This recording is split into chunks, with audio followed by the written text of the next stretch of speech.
last survived the Haojo family still living in Hinamizawa, would be the perfect target for this year's curse. Therefore, whoever was responsible for executing the curse must have tried to take her life. However, nothing happened to her, proving that Satoko had escaped from the curse. That was really and truly infuriating. She might have been the head of the Furude family, but I couldn't still accept that such a little girl had enough power to protect her best friend. Actually Shion must have had the same power then. Just like Rika protected Satoko, Shion could have protected Satoshi. Damn it. Chan. Toko-chan. Freaking Satoko. They have it hard, huh? She's cursed. Huh? Mion. What? Mion, what did you just say? I said she's cursed. Mion, why are you making that face? Satoko Haojo has been cursed by Oyashiro-sama. I can't accept that Satoko was pardoned from the curse, although she was a member of the cursed Haojo family. She was one of the cursed Haojos. Satoshi wasn't pardoned, but Satoko was. He was cursed, but she got away. He escaped the curse, but Satoshi didn't. I can't accept that. In fact, Satoko should have been the one to be cursed the most. Cornered Satoshi physically and emotionally. That was why things got weirder and weirder. In the end, everything went crazy. When I think back on it, it was Satoko who I hated most of all. He cornered Satoshi. Pound, pound, pound, pound, pound, pound, pound, pound, pound, pound. Pound sign, pound sign, pound sign, pound sign, pound sign, pound sign, pound sign, pound sign. And as a result, Satoshi disappeared. She started it. She caused it. If only she hadn't been there. Just as Rika and Satoko lived happily, maybe there had been a happy future for me, too. Maybe Satoshi and I could have started our lives together in Okadomiya. Yeah, if I look at both the beginning and the end, it's so obvious. Satoko's existence caused everything. Satoshi had to kill his aunt because of Satoko. 3 families used that need to create the curse, and then they killed him.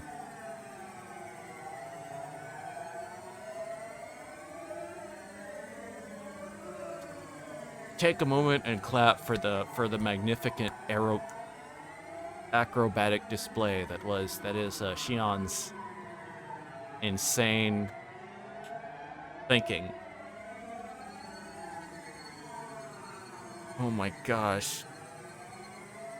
It's good that this is taking place in 1983, well before the invention of Facebook, otherwise.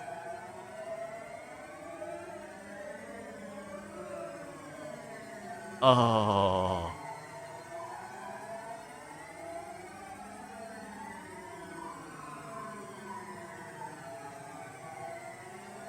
Oh my gosh, that's just scary. That's even oh.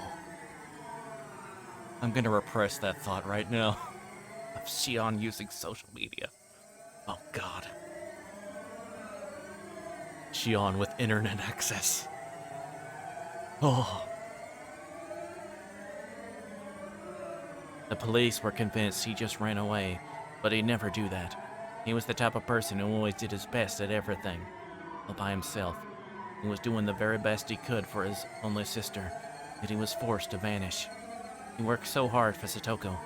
Though he is living just for her, he was erased. Or Satoshi. So underappreciated. That girl knew no gratitude. She was cursed. If you got near her, you'd meet the same fate. You'd be cursed to die, or disappear. That really was it. It was the main cause behind it all. She wormed her way into Rika Furude's good graces, and that was why the curse fell upon Satoshi. He should have died first, and Satoshi would be still alive. If he was alive, I could have done something for him. Can't forgive her. I can't forgive Satoko. Can't forgive that girl. There can be no peace with her. There can be no peace. She was the perfect target for the curse of 1983. The curse of Oyashiro-sama. Rika Furude, the reincarnation of Oyashiro. Rika was dead. The reincarnation of Oyashiro had died. There was no more god in Hinamizawa to deliver the curse. I'm the one who has to deliver it now. I am Mion Sonozaki, the head of the Sonozaki family, one of the 3 families of Onagafuchi. Now that all the heads of the 3 families are gone, there is nobody to surpass me. I will deliver the curse of Oyashiro and nobody else. I'll deliver it. I am the curse. I have become Oyashiro-sama. I felt hot bubbles boiling over deep inside of me. I could tell the demon inside of me wanted to roar. I noticed Keiichi was looking down at me. Calm down, Mion. You can't tell what you're thinking. Calm down, calm down. At that point, I heard footsteps coming closer. I saw 4 or 5 adults accompanied by Reina, running toward us with flashlights in their hands. One of them opened the lock on the cabin door. We all went inside. Of course, there was nobody there. Toko and Rika lived alone. I doubted Satoko would have left a note saying she was going over to the Sonozaki house when Rika was there already. But it wouldn't be fun if she had. Because of that, I hurried into the room ahead of Reina to make sure there was nothing left behind.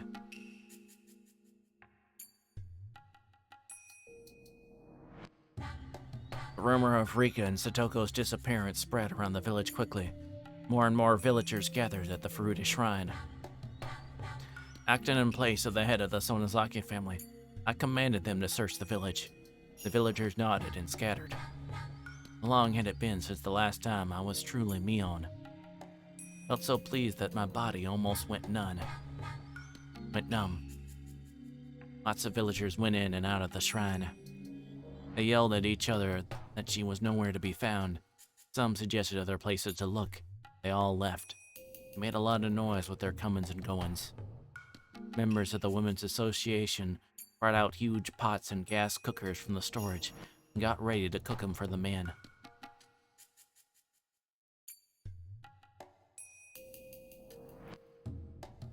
That was when I noticed Keiichi unsteadily walking toward a copse of dark pine trees. What was he thinking? Stupid of him to be alone on a night like this. The person responsible for executing the curse was nearby. He wouldn't come back safely.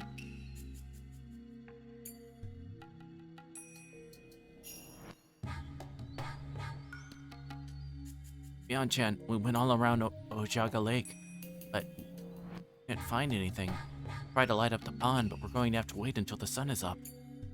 Okay, thanks for your hard work. The women are making some miso soup, so please rest up and have some.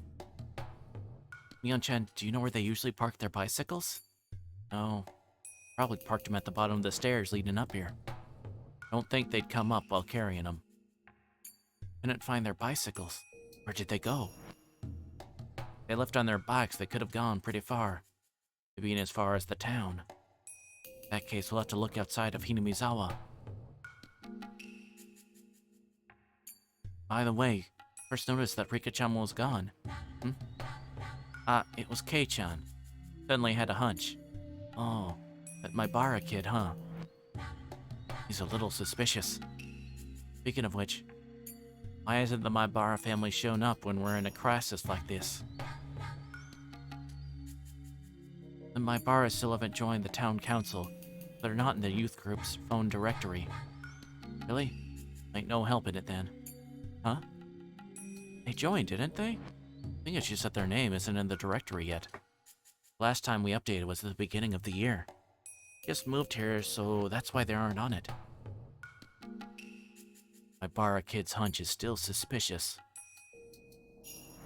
You say the first on the scene is the most suspicious. Where did he go? I'm walking toward the pine trees. Someone go get him. Conveniently, I saw Keiichi and Reina walking back toward us. Hey, John, where did you go? I was worried you'd have disappeared too. Sorry.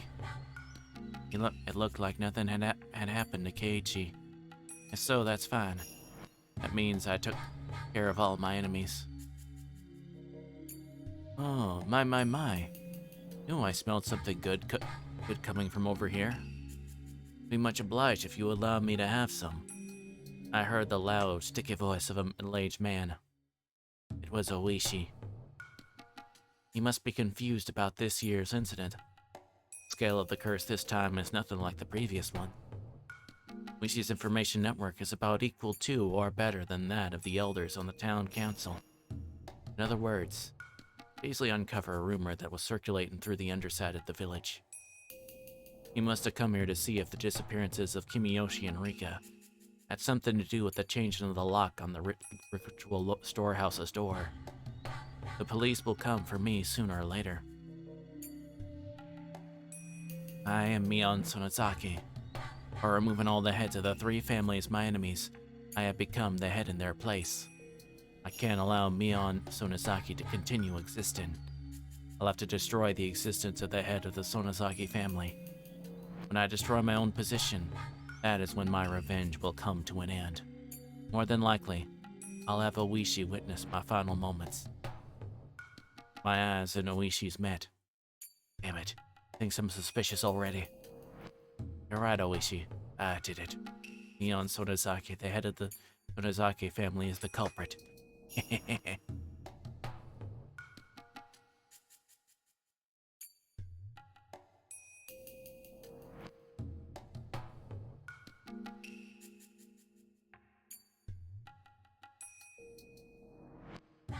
You have received new tips.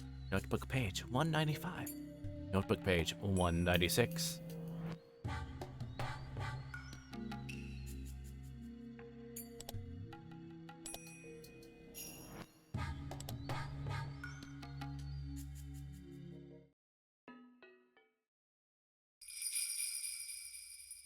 Rika Furude. She was the head of the Furude family, but she never appeared at the most important meetings. And if she did show up, nobody would ask for her opinion, but it never really mattered if she was there or not. Legend in the Furude family says that if their firstborn child is a girl for 8 generations in a row, that 8th girl would be the reincarnation of Oyashiro. According to Takano's research, Rika Furude is very likely to be the one. Surely. She must be an important icon in the cult of Oyashiro. The true believers are devoted to it. What's quite surprising to me, Rika Furude herself was the assassin. It's unbelievable. It's just too abnormal. Usually a VIP like her wouldn't be the one to assassinate someone. Possible that was a Rika Furude lookalike.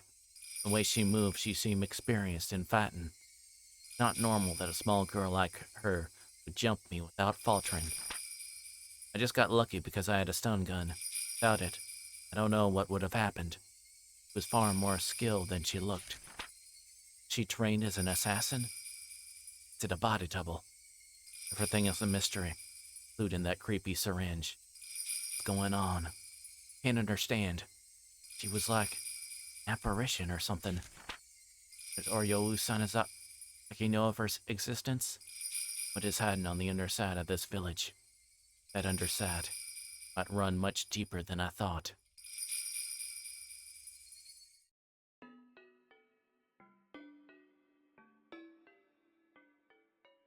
Yeah, I think it's like definitely whatever really is going. It's going a lot. Yeah, it's basically, as you said, it's a lot deeper than whatever she's. So honestly, in a lot of ways, there's probably a bunch of stuff that it's. You definitely get the impression so far of like, since she's been going through things with all the grace and decorum of a bull set ablaze in a china shop. Is about to be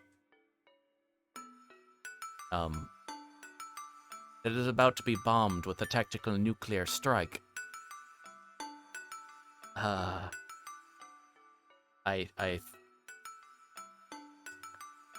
ways that she could potentially figure out stuff are pretty much like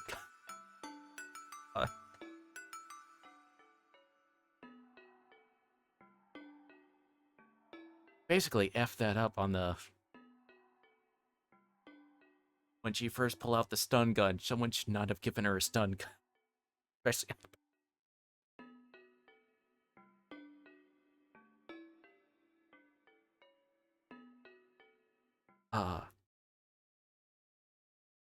this point, I believe that I can complete my revenge by destroying the curse system entirely. It means I have to eliminate the heads of all the 3 families. Successor Shion, and the assassins who are after Keiichi. Though Keiichi is completely unguarded, he hasn't been attacked so far, even though I told everybody that he was one of the trespassers. In fact, me who's being attacked. Rika Furude attacked me. According to my theory, the fluid check.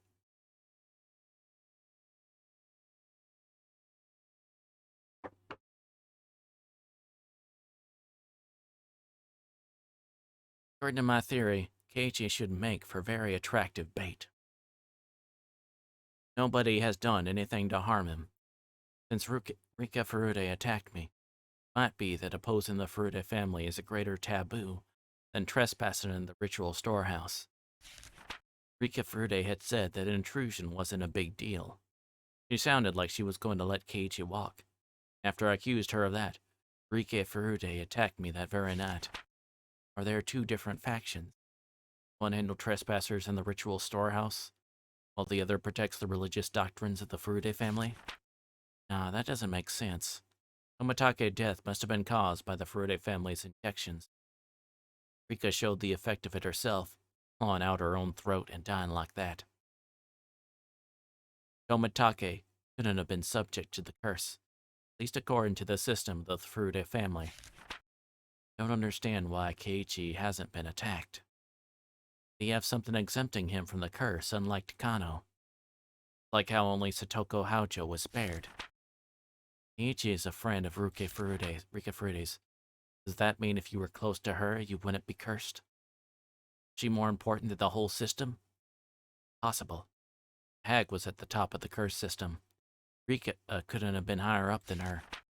Full scribble. Multiple ways to determine the subject of the curse? Are there as many curse execution groups as there are subjects? They all work separately? It's a mess. None of my theories add up. If I mess up my reasoning, I might make the wrong person the target of my revenge. I don't understand who the enemy is or how Satoshi was made to disappear. How much did the hag know? It was a huge loss. So many things I wanted to ask her. I killed her by accident. Shit. In that respect, I've already failed in my revenge. The underside of Hinamizawa really does run too deep. The whole page is blacked out with scribble. Someone needs to get Now I'm just thinking of the classic walls of pictures and stuff with little push pins and string attached like that. If you had one of those, it would just be like, there would be so much red thread, and they would be like, how is any of this? They're all connected to each other, but it don't. Be a wall of thread of yarn.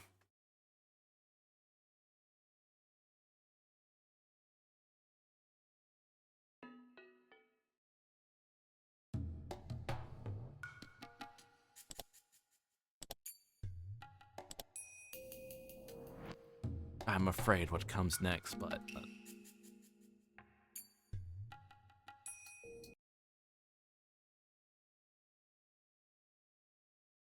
hey everyone, are you all still alive? Oh, okay.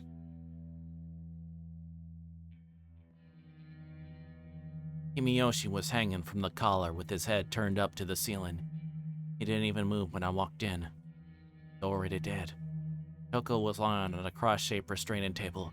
She glared at me with red and swollen eyes, which must have been that way from crying.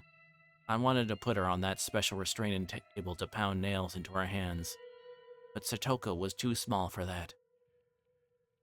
I walked up to Kimiyoshi and poked his body with my toe. No response. Uncle Kimiyoshi, are you dead? Murderer!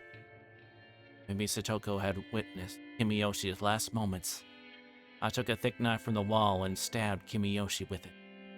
No response. Well, Kimiyoshi, you're alive, you better tell me, okay? Can't fool me. I walked over to the pulley that was suspending Kimiyoshi. This is your last chance. Are you alive? Let me know if you are. I paused just for a moment, then turned the pulley.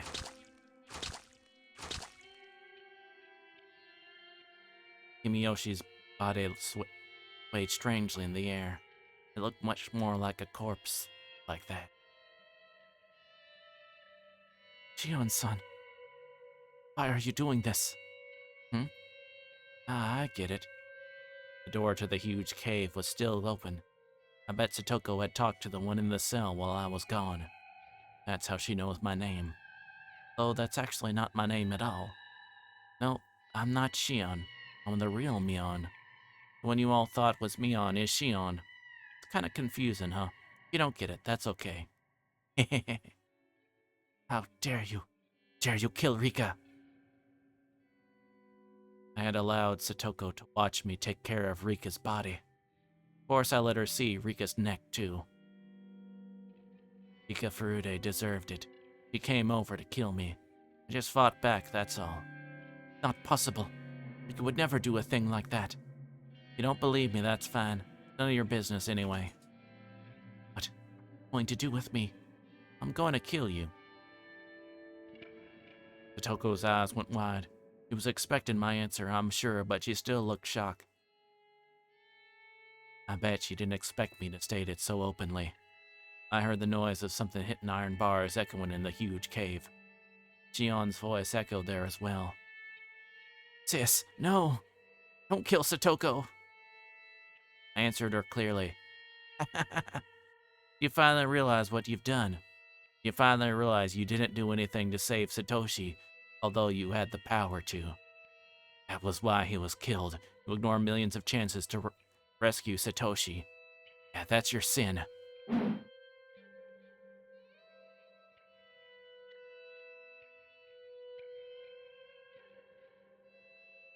Okay, this... Okay, yeah, this is the point, where, I'm not gonna read the stuff aloud. I'm just going to read it and then give you all the stuff. The Cliff Notes version. I can't.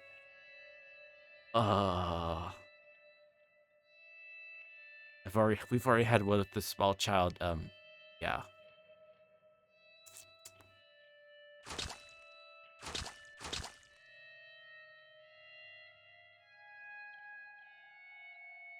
Yeah, so Shion has stabbed,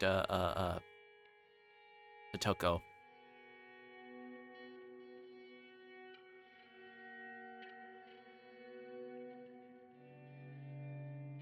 While Mion is in viewing distance, or at least hearing distance, so knows what's going on.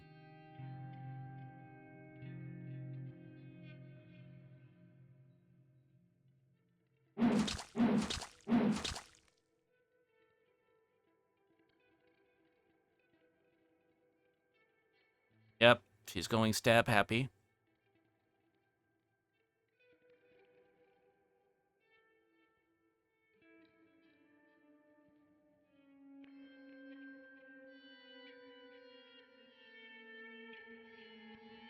Okay, Hey, Shion, how about this?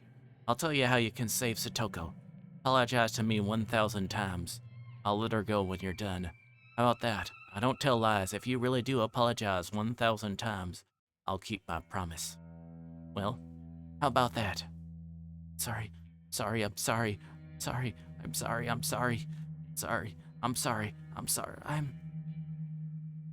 Shion started to apologize like a broken record. He's so stupid and honest. He's not even thinking of cheating. I bet Shion really will count to 1,000. Okay, going back to reading this myself.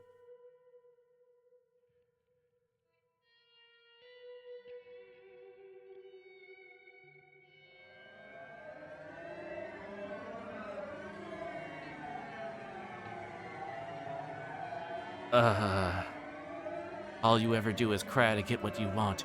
Think your Nini is going to appear out of nowhere, knock me aside, and rescue you, huh? Yeah, right.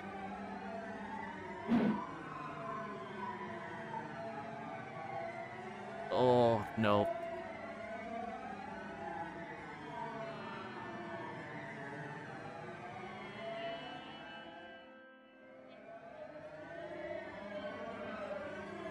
Yep.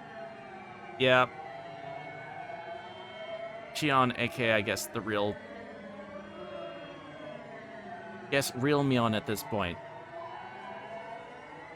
But the person we thought was Shion this whole time or whatever is, yeah.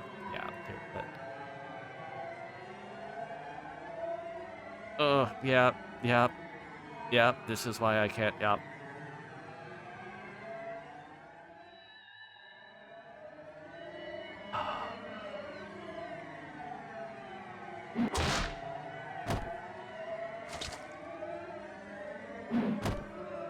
Yep, she's taking out our vitriol on Satoshi, on Satoko.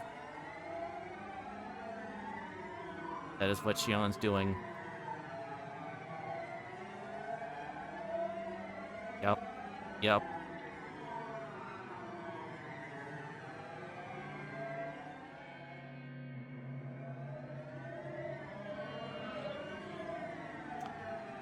Fully letting know that Shion is fully letting know Satoko that she blames Satoko for Satoshi's problems.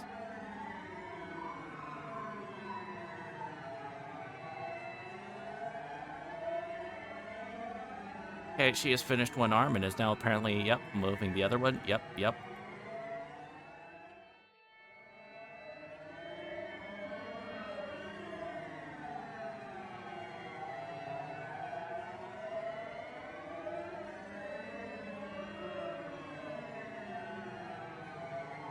Shion is now bummed out by the fact that Satoko is not screaming as loud now.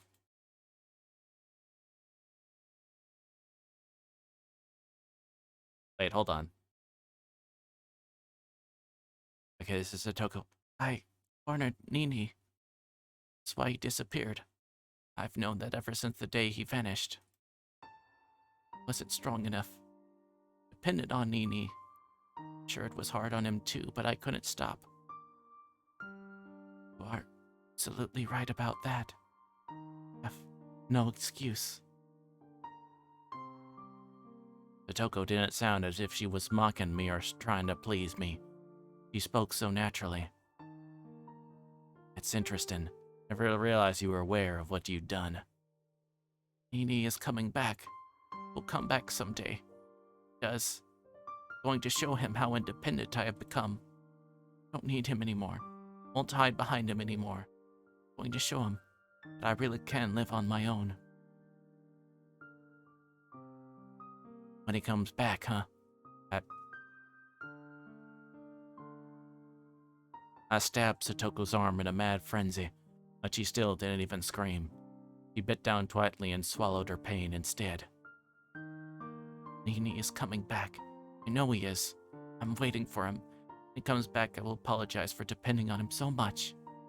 I won't give up until that day comes. Never depend on him again, ever. No matter what kind of hardships I have to endure, I won't ask him to help me. I won't call for help. I won't cry. I won't scream. If I cry, Nini will come for me. I'm going to endure this by myself. Damn you. What do you think you're saying? It's for you. Go ahead. Stab me as much as you please. If you think I'm going to cry for Nini, too bad. I'll not cry. Ever. You refuse to believe me, then try it. Nini is watching over me. He is watching me endure this. He will see that I'm not like I was before. When he sees that, it's going to come back. Come on, try it. Will not cry. Try to see how strong Satoko Haojo is.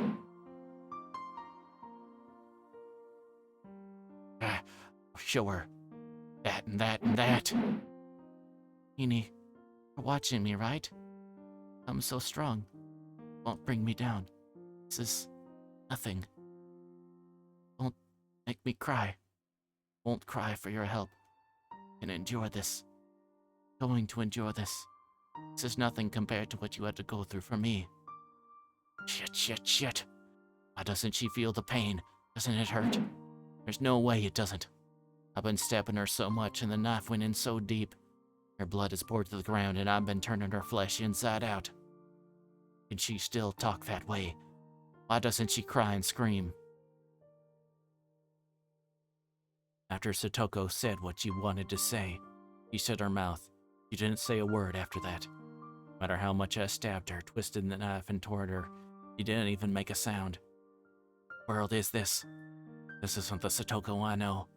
Satoko was never as strong as this. Satoko was this strong. She wouldn't have been a burden to Satoshi. Why wasn't she as strong before? It's too late. Everything is too late. This idiot's maturity came far too late. Her blood made my hands slippery and I dropped the knife.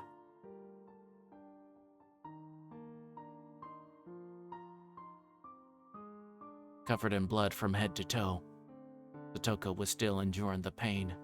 She was enduring this cruelty so she could display her strength. Beat Satoko. I couldn't crush her strength. Satoko had achieved her goal. She had become independent, so she didn't need Satoshi anymore. She still believes Satoshi will come back one day. She looks forward to the day when she can show her brother how strong she had become. But Satoshi hasn't seen any of that. Instead, I who never thought that Satoshi would come back, the one who witnessed her strength.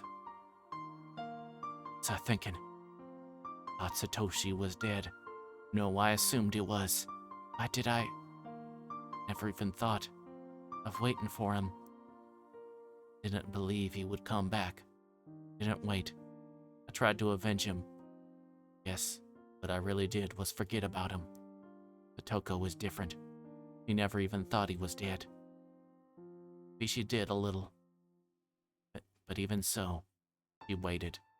She waited for a day when she'd show him how much she'd grown. She waited patiently. What about me? I didn't do anything. I wanted to forget about my sadness, so I tried to find my enemy. I became a demon using revenge as an excuse. That I didn't have to think like a human. I lost. I can endure the pain of waiting for Satoshi, so I chose to become a demon. In other words, I got rid of my soul, the soul that loves Satoshi. In other words, I got rid of Satoshi himself. Satoko won. While she had been gritting her teeth before, her mouth had gone slack. Her eyelids were half shut, but I could see her eyes a little. They looked like she was dreaming about something happy.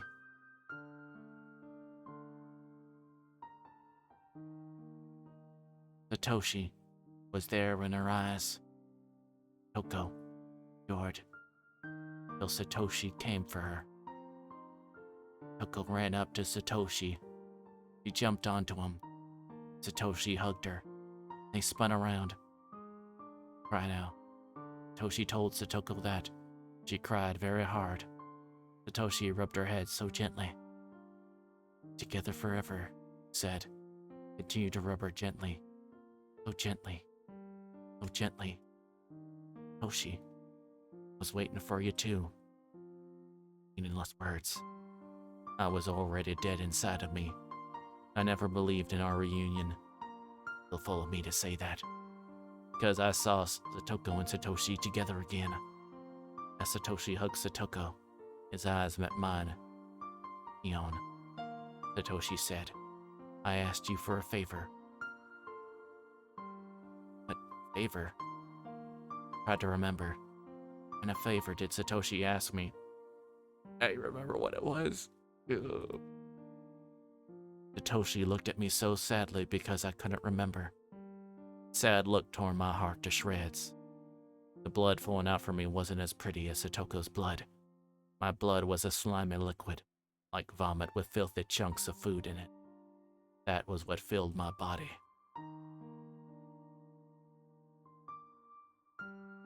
Whether it's a real curse or somebody's conspiracy, it won't disappear, and I won't fall victim to it. It won't disappear. No. Until I buy that teddy bear. I'll get the money pretty soon. Won't go anywhere until then. Huh? Memory of the past. When?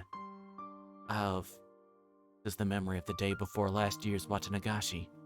Satoshi called me on the phone then. My aunt is home. I have to go. Okay. Mion? Huh? His aunt was home. I'm sure he wanted to hang up as quickly as possible. Satoshi paused and spoke. I'll leave Toko to you. My knees and elbows started to shake. Yep. You did the exact opposite of what Satoshi wanted of you. Good job. My teeth chattered and my fingers were shivering. Satoshi asked me to... I done. Didn't fight for Satoshi to come back, so I filled myself with evil thoughts and acted as I pleased. Didn't believe he'd ever return. Even forgot about Satoshi's last request. Can I say I love him? Just wanted to forget about my feelings of loss, so I made myself all bloody. How can I welcome him back now? You were kind of crazy, honestly, before you... Even before you disappeared. Remember when you threw a child against a wall? Lamau. I didn't believe Satoshi would come back. Didn't believe Satoshi was alive. I didn't think he was alive, so I thought he was dead. I believed in his death. I killed him and myself. Nobody else did. I did that. But Satoko believed until the very end, and she was rewarded in her final moments. Satoko wasn't here anymore. She had no more need for her bloody, painful shell. But I'm still here, trapped in my body, in my bloody, tainted flesh. Gonna rot inside of it. Satoshi was waiting for both Satoko and me. To be reunited with Satoshi, we had to keep our promises. Satoko's promise was to be strong. Satoko kept that promise until the bitter end. Satoshi embraced her. My promise was to take care of Satoko for Satoshi.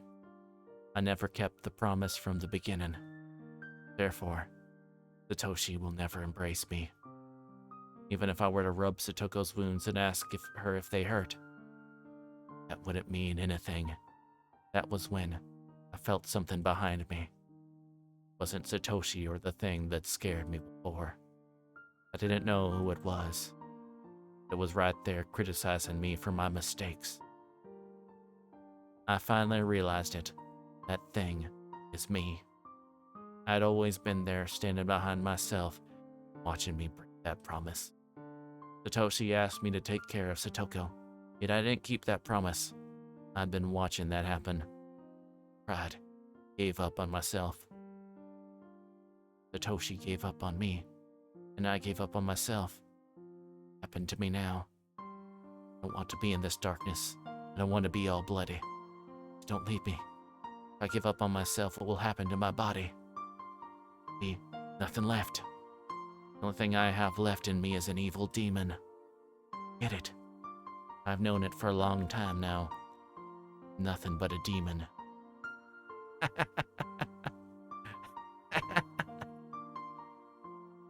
A demon doesn't feel sad.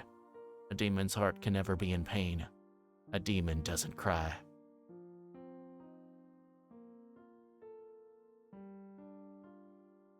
Shion was still apologizing. She believed that was the only way for her to save. So Shion is a person we normally see as Mion, just the one in the cell that's had to watch all this happen. She believed that was the only way for her to save Satoko. Her voice was growing hoarse and weak.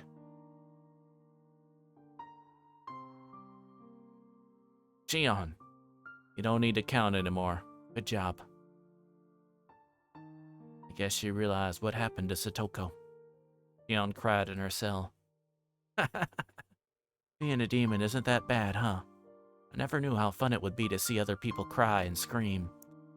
I've already had plenty of fun in this human world. Maybe soon I'll kill myself and go back to hell.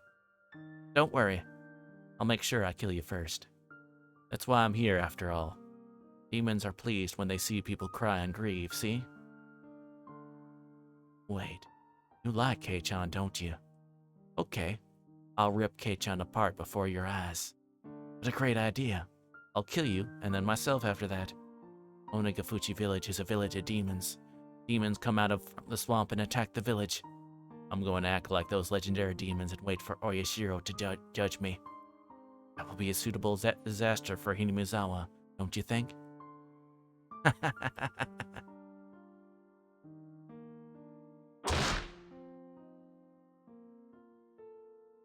I really hate Shion. Have you not? In case you haven't noticed, so I've been doing.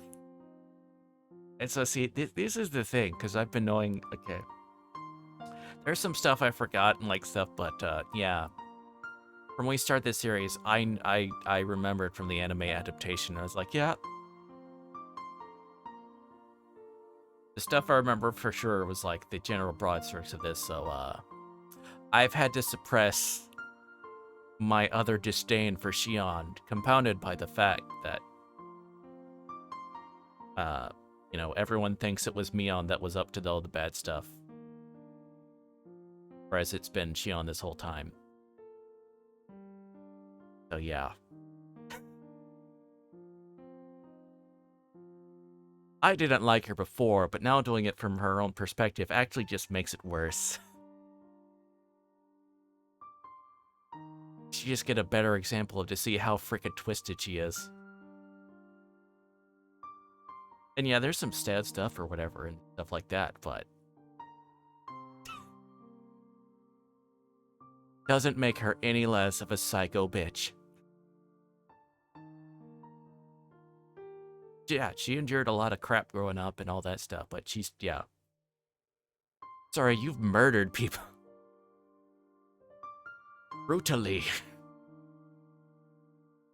Yeah. I was watching it, like, it's the thing that kind of, like, bugs me about, like, modern day, or, like, a lot of modern villains or something like that, where it's... I don't mind, like, having complex and stuff like that. But it's like... Let's... Okay. If an average... Okay. This would explain kind of how my thing about stories. If this was going to be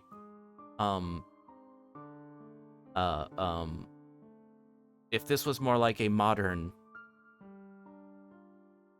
let us say I'm a modern Hollywood writer, and if I were doing this, if I were this, see, what would happen was this would be the point where I somehow try to make the audience feel instead of like her like deciding to double down, well, I'm just gonna become a demon now that I've completely effed everything up.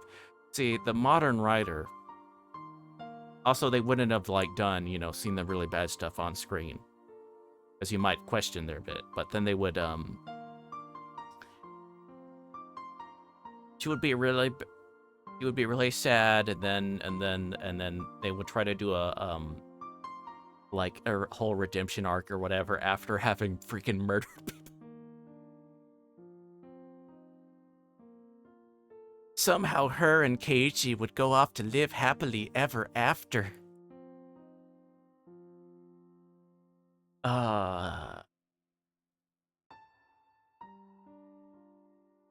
I guess in some ways now, at least, Shion has actually become something much more respectable. Just an absolute terrible villain. At this point, it's just doing it for kicks and giggles, as opposed to be patronizing about it. There's at least that, so I will give her at least that.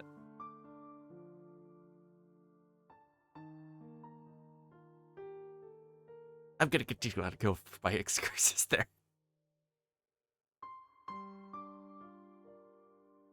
It's like someone put a video. Redemption, I would feel like anime speed run of life. Yeah.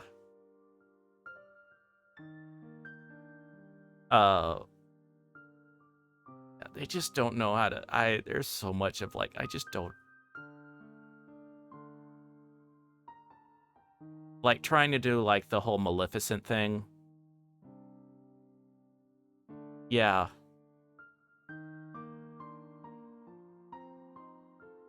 like, you know, the whole thing when they did like the Maleficent movie or whatever, where it's just like, I'm sorry, you're doing a character that their big thing that they're known for was were not invited to a birthday party.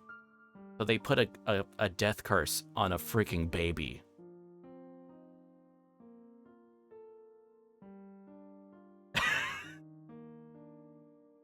Nothing makes that okay. If you do that, that is automatically...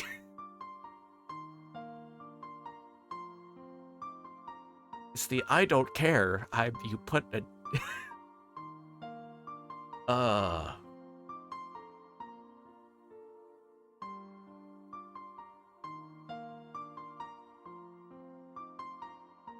I like old Hollywood and Disney villains just because they're just terrible. They embrace it. Another good like redemption arc, honestly, is like Red Dead. As much as I enjoy ragging on Rockstar, the whole idea of the redemption arc on Red Dead Redemption 2, where you have the character that's honestly like has realized how much stuff and pain they've caused others, and is just like trying to, as they say in one point, like just make their life mean something. They know they're dying and they're trying to do something with the little bit of time that they have left.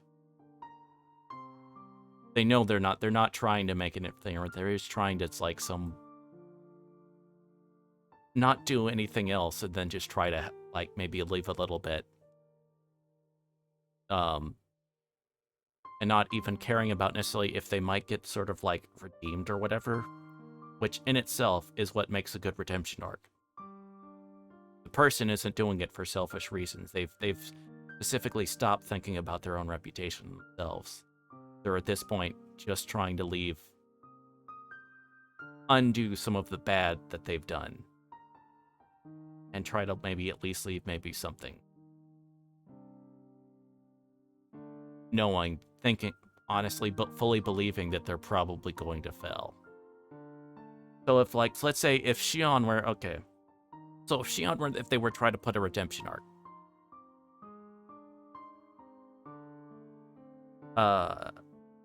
Like at the point, I'm trying to think how it might make somewhat if.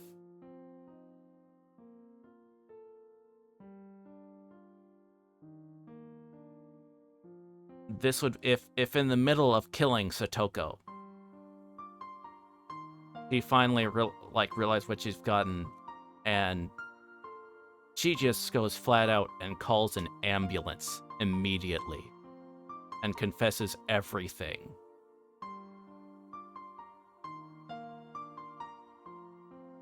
Doesn't make any excuses. Just flat out.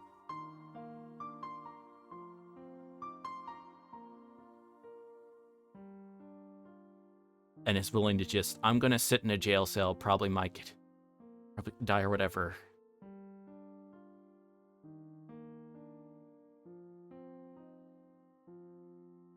Or like, put me in jail so I don't hurt anybody else, because I cannot be trusted. Anyway.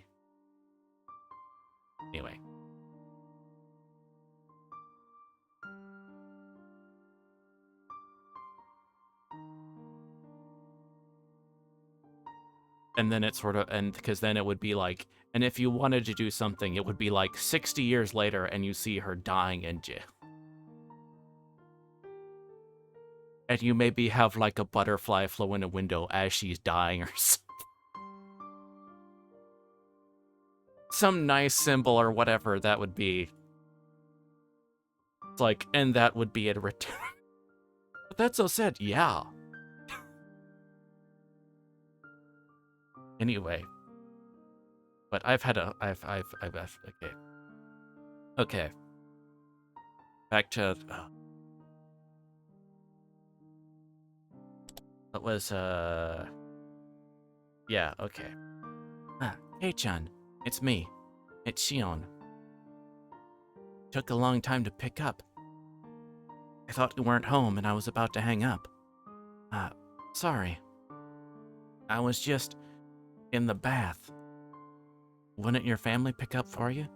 Your parents be out, right? Oh, wait. Okay, hold on. I got... Hey, Chan, it's me, Shion.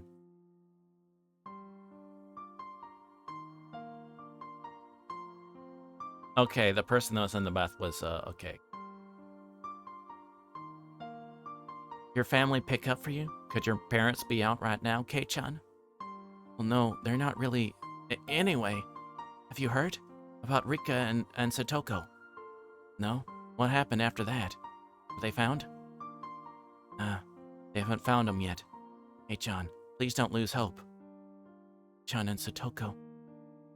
They were kidnapped, weren't they? Yeah, I don't think there's much doubt. Rika and Satoko were... Well, I mean... Sorry. About the mayor. You think happened after he was kidnapped?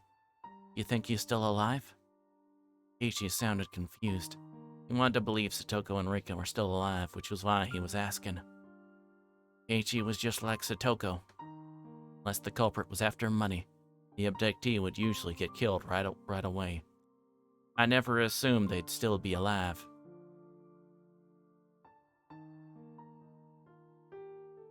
But Keiichi was trying to hold on to a little hope. I could feel his strength. So much greater than mine. I'm a demon. So I didn't come up with an excuse. I think he was killed. Hey, wait. It's abrupt. I think it must be really hard to kidnap someone and keep them like they are. As long as they're not hostages, it would be most practical to kill them once you were done with them. Kill them? So readily? I mean, that's a human life or two anyway. It's a horrible thing, but that's probably what happened. The mayor was killed. And did that mean the same happened to Gen Satoko? No, that couldn't. Weren't some random old man. It was Rika-chan. It was Satoko. They couldn't kill them so easily. Eiichi was still refusing to believe what I said. He fought so hard because he didn't want to kill his friends within him. I wasn't like that. I killed Satoshi within me so easily. I blame Shion for not protecting Satoshi, but I killed him so easily. Probably better to think that Rika and Satoko would ended up the same way. Eiichi roared. Cried. It was like their deaths were physically agonizing to him. They kidnapped someone and then killed them. Through curses, are people's lives really that cheap? Racing them and killing them without a second thought like this. You're right. You're absolutely right. Would take a demon. I laughed at myself. I was sure Keiichi didn't notice. Hey Shion, please tell me. Why did Hinamizawa start needing someone to die on the night of Watanagashi? That's what I'd like to know. Fighting over the dam project is already over and done with. Haven't enough people been cursed already? Why is it? Why? If there's a reason, then say it now. I understand how you feel, Kei-chan. I really do. The dam conflict ended a long time ago. Yet murders and disappearances keep happening every year under the guise of Oishiro-sama's curse. Why is it happening? Some of them had nothing to do with it, and some of them didn't deserve to be cursed. But why?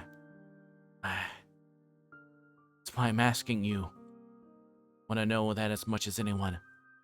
Of course, the curse of Oishiro never existed. Just a bizarre environment that allowed people to kill in the name of Oishiro. The environment, nothing more. Nothing would have happened unless there were demons who danced within it.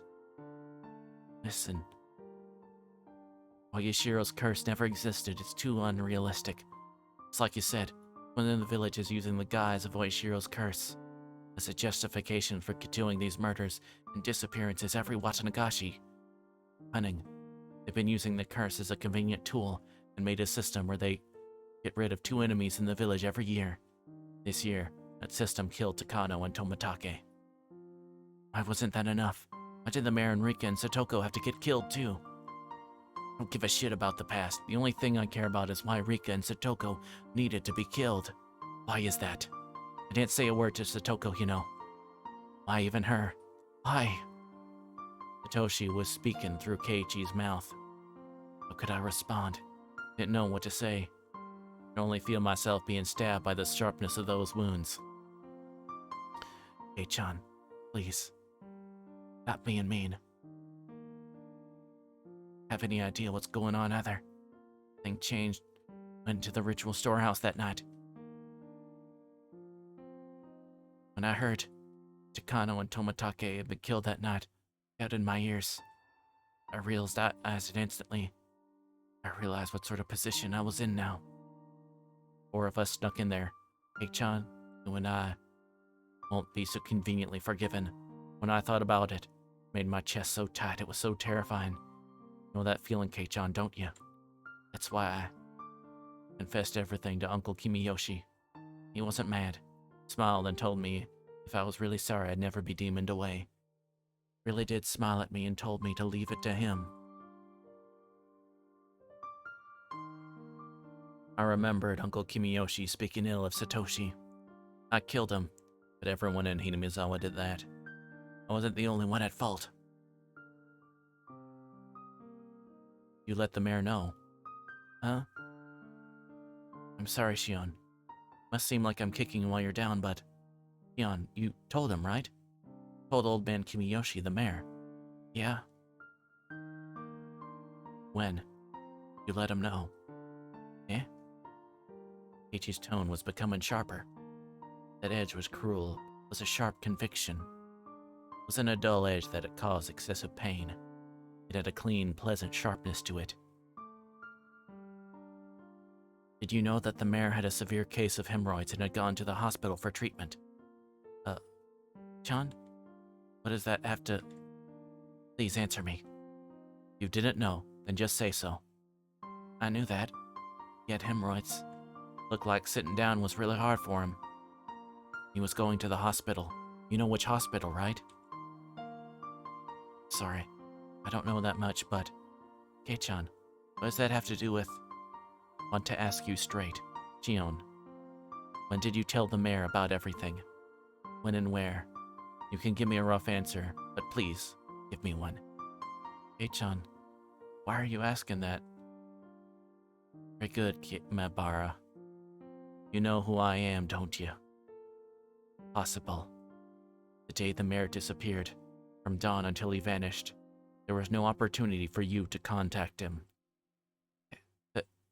That's... Mayor left first thing in the morning for his examination at the university hospital, all by himself, without telling anyone. Shion, you just said you didn't know what hospital he went to. So you couldn't have contacted the mayor until he got back. Isn't that right? His train back was delayed by an accident, and he didn't return to his house until the meeting was about to start. There was no time for you to have told him before the meeting started either. Shion, go to the meeting too? You would attend it and tell him there? You didn't. There wouldn't have been any time left. After the meeting was over, the mayor disappeared on his way home. Actually, with the meeting, you didn't even go to the part-time job you said you went to that day. I'll cut to the chase. You haven't been since we were at the library together. Kei-chan, well, Shion Tsunezaki disappeared the day after Watanagashi. Bingo, Kei-chan, I'm impressed. Oishi-san says you've been missing. Despite that, you've been calling me every night like this, haven't you? Please, Shion. Something I said was wrong, please say so. Shion, I'm begging you. Corner me even further. Corner me so the demon inside can't come up with excuses so that it can't escape.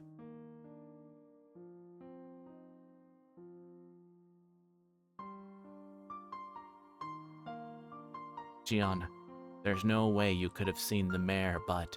You did see him. The time I could possibly have seen him on that day was... And you saw him after the meeting.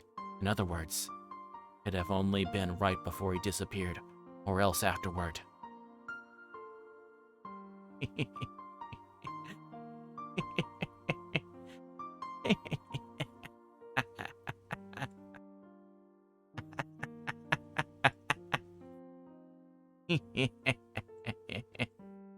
Like, I screeched and screeched with laughter, then slammed down the phone. Very good, Kei-chan. That's right, it's me, I'm the one. Hurry and corner me. Hurry, let me be. Free. You going to tell the police, or was he going to come here by himself? I wondered which it would be. If police came, I'd struggle as much as I was able. I'd see how good Oishi would be at catching a demon. Kei-chan came here alone. That wouldn't be smart of him. Couldn't complain about being eaten by a demon then. Going to kill him. I'm going to kill him gruesomely while Shion watches. Therefore, Kei-chan, you shouldn't hold back. I only ever thought you were just a funny guy. I never thought I could expect so much from you.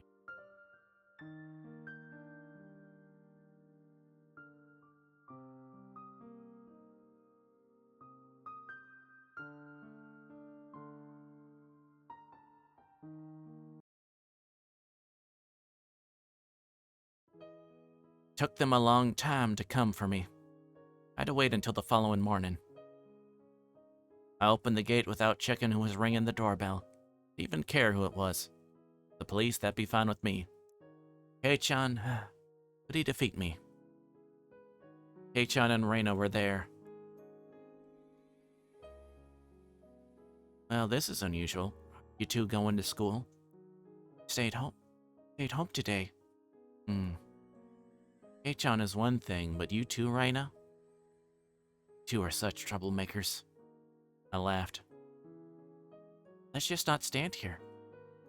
Well, let's just stand here. Come on in. Didn't think Reina would come. I thought it would be either the police or Kei-chan alone. I'll try tricking Kei-chan into coming with me to the underground storehouse. Reina, why don't you try to figure out what I'm attempting to do and stop me? You too, Kei-chan. If you figured out I was Shion, why don't you try to figure out the rest? I will act like a demon. I will struggle until the very last moment. So don't hold back. Please don't hesitate to kill a filthy demon like me.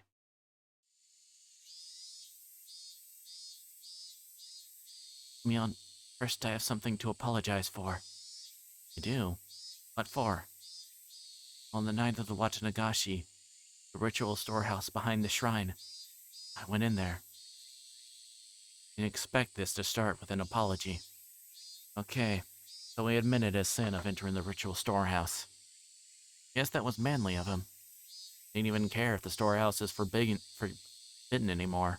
Whatever. That rule came from those who believed it was even a sacred place at all.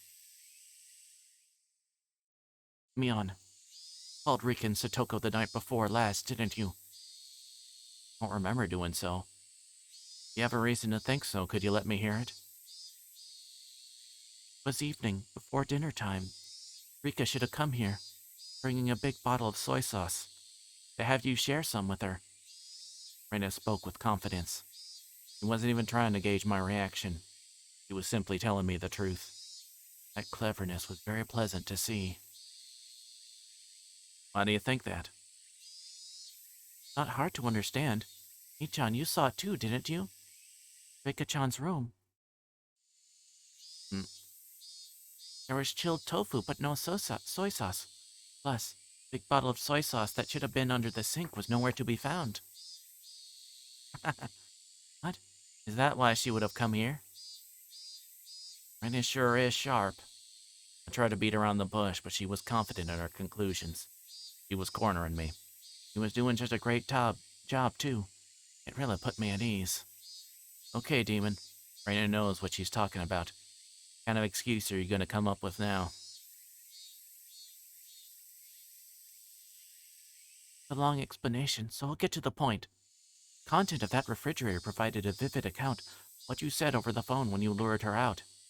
There it is. Game is over. Reina, I was right about you. I don't like you. You really are just too sharp. Shion is so obtuse that she never even recognized this side of you. That's... I had no idea I had such an incredible detective right next to me the whole time. I can't believe you'd figure out everything, down to the phone conversation, just from what was inside the fridge. Got me there. You got me, you got me. I laughed like crazy. I laughed because I was having so much fun. I sensed the poison inside of my stomach dissipating, felt free and refreshed. Mion, police have suspected you for a long time now. Wishisan's officers have had the house under observation so that they could break in at any time. Kei-chan was threatening me. He was telling me I couldn't run or resist, so I should just surrender and accept my fate. You aren't doing that intensely enough, Kei-chan. Didn't you grab my collar and knock me to the ground? Today is the day I'm prepared to die. After that, it went easy, because they just wanted to know the reason why Mion committed such crimes. You all are being too lenient about this. I'm a demon. I'm a murderer. Are you saying that if you can understand the reasoning, murder is okay? A demon is a demon. A murderer is a murderer. Whether their motive is to have fun, to live, or to take revenge, that makes no difference. Why do you even want to know that? Why don't you just tackle me and take me to the police? Look there. The demon is trying to deceive you.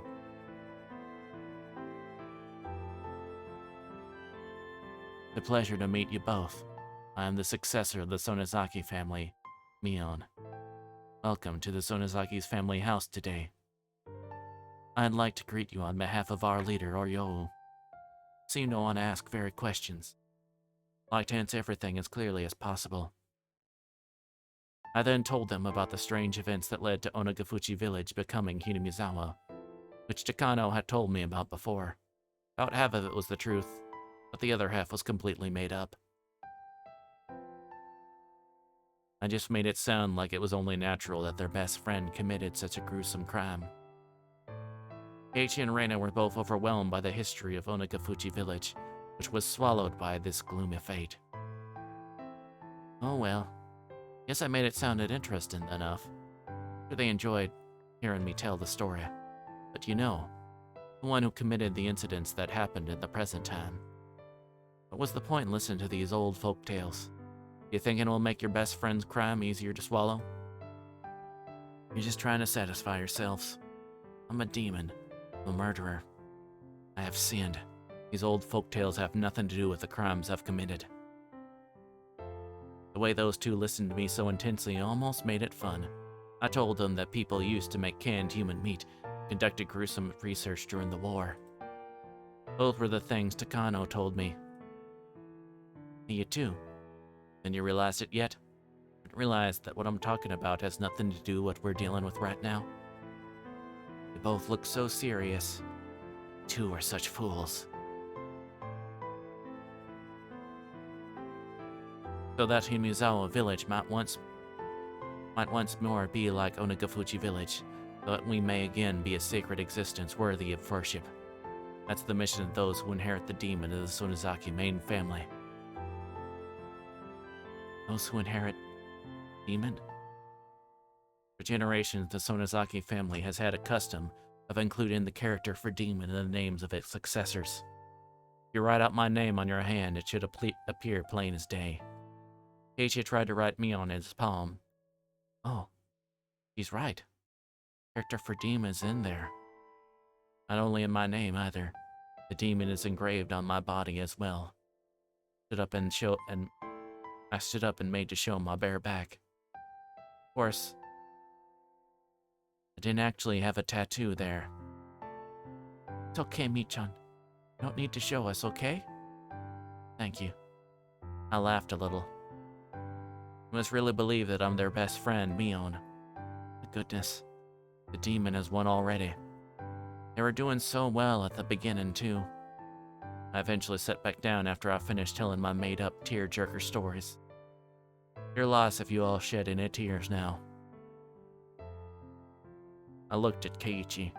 He wasn't crying, but he was overcome by emotion. I looked at Reina. Surprisingly, she still maintained an aggressive look, showing me her will to fight.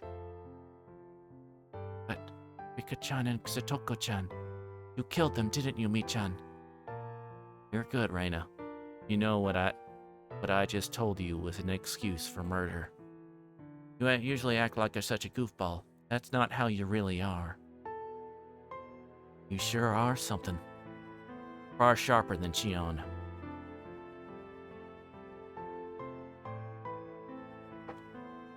I'm not saying that it's okay if you killed other people. Regardless, Michan, you killed Rika and Satoko. I'm not trying to justify what I've done. I have a demon inside of me. The demon is in my name, in my body, and also in my soul. But the demon wasn't the one who killed him. I did. Sonozaki Mion did. Rika and Satoko died because Mion wanted them dead. That will never change. You're right, Reina. Come on, Reina. Try to figure out who I really am. You still believe Shion, my victim, is the real culprit. Poor Shion. Making Reina believe that you're responsible. That was it for Reina, though. Couldn't figure out how was Mion. Please, turn yourself in. Reina spoke to Mion. I'll go with you. Never leave a friend by herself.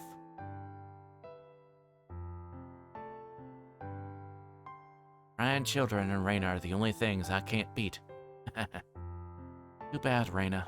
I've won. I'm well aware of how serious my own crimes are. And if they accept me turning myself in, I'll probably never be able to come back here. I'd like you to hear one last selfish request. What is it? 30 minutes is fine. Let me have some time alone with Kei-chan. Eh? Kei-chan looks startled to suddenly hear his name. You're so insensitive, Keiichi. That's what made my sister cry. Keiichi-kun. Is that okay with you? If you don't want to, then I won't make you. He's right. Okay if you don't want to.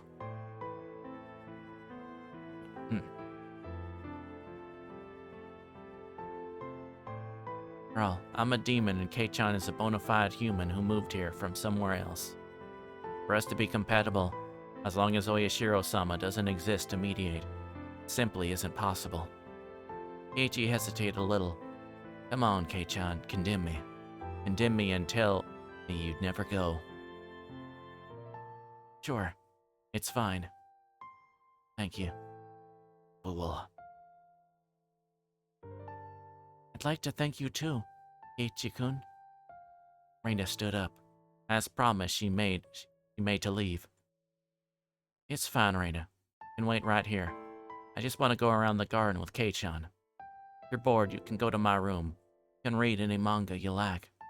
Ah, if there are any volumes you want, you might as well take them as well. I don't want to. Chan's book belonged to Michan. Reina couldn't bring them back home with her so freely. You're such a good kid, only at times like this. I took Reina's hand and rubbed it like Satoshi used to do to me. Okay, let's go, Kei-chan. Okay, let's go, Kei-chan. The game was over. Too bad, Reina. At least this was more fun than if Kei-chan came alone. If he did, he could have asked me to run away with him after hearing my stories. Reina's eyes were like those of a judge. Those eyes, I sensed both affection and observance. I said 30 minutes, so she would probably only wait for 30 minutes. If I took even a second longer, she'd call Oishi. I'm a little disappointed. Reina still thinks I'm Mion. Didn't manage to see through me. Thought someone like her would see the demon in me. Guess I was wrong. Too bad. Keiichi followed me after putting his shoes on. Can I hold your arm? Such a humble request. I don't mind. I took Keiichi's arm. It was as warm as Satoshi's. I felt a little bewildered. Do you get kind of nervous with your arm through mine?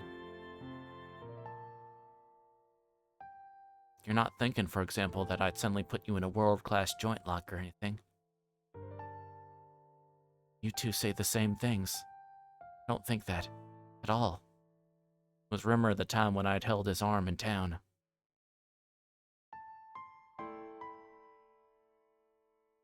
I think Shion liked you, Kei-chan. I see. I told him how my sister felt. Shion was with Satoshi for a long time. What they had was friendship. They never had anything more than that. That was why she fell in love with Keiichi. If I were in her position, I would have also fallen in love with him. If Shion was able to fall in love with him, then I could fall in love with him too. Keiichi smiled gently. I almost saw Satoshi in that smile. Keiichi I knew was worthless and superficial. I never realized he could smile like Satoshi.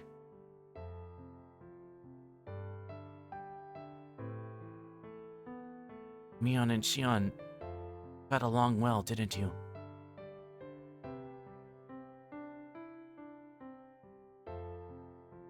Well, I wonder, Kei-chan, do you think your right hand and left hand get along? Huh? My right hand and left hand? I don't think you could describe them as getting along or not. That's how our relationship is. You can't measure it by how well we get along. We've been together since we were born. Been living in this world as a pair. But I was Mion, and she was Shion. Mion was treated specially, and I insisted on being her. Of course, that was unpleasant for Shion. And to be fair, we switch places all the time. We're probably different from other identical twins. We didn't only like the same things or do things the same way. We even managed to share our knowledge and experiences. When we talked about our experiences, share them. Mion and Shion, we shared everything. That was why each of us was both Mion and Shion at the same time. No, Shion was the only one who thought that way. I was a little different than that. I was simply letting Shion be Mion once in a while. I was Mion, the successor to the Sonozaki family. I was supposed to be treated specially. I always thought that was my privilege. Like everyone tried to distinguish between Mion and Shion, I also tried to distinguish between us. For example, one of your hands is dominant, there will always be a better hand. You only had one oven mitt. You would put it on your dominant hand without thinking, right? Think maybe it was like that for us. That doesn't mean, though, that anyone would be okay with losing their left hand. It's that kind of unexplainable relationship. I think that maybe we live too close together and just stop being able to see it, but I think that means you get along really well. I'm an only child, so the day before the festival, I was really jealous of when you and Shion were messing around with each other. I think you're jealous of something that doesn't exist. Yeah, we twins used to have a lot of fun trading places with each other. Now that we have such distinctly different personalities, our resemblance only gets in the way.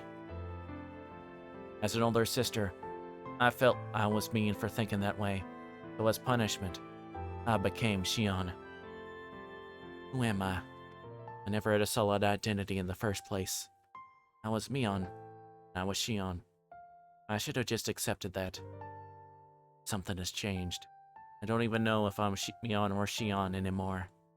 Had I really been stupid enough to hope that Reina would figure that out for me?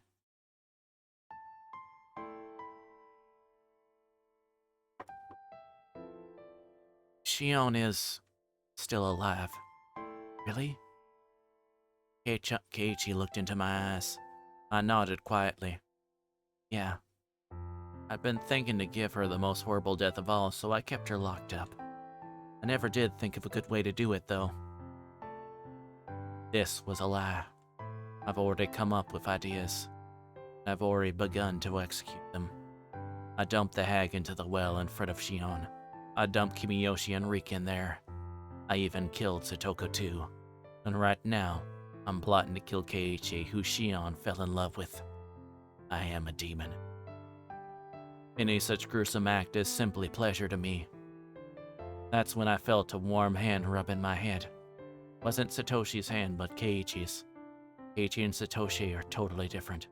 Why did Shion fall in love with him? His rough hand didn't make me happy. That he understood my feelings was just my imagination. I wasn't happy. It didn't feel good. It didn't. Come with me. I want you to see all of my sins. Okay-chan, it might be the worst thing you've ever seen.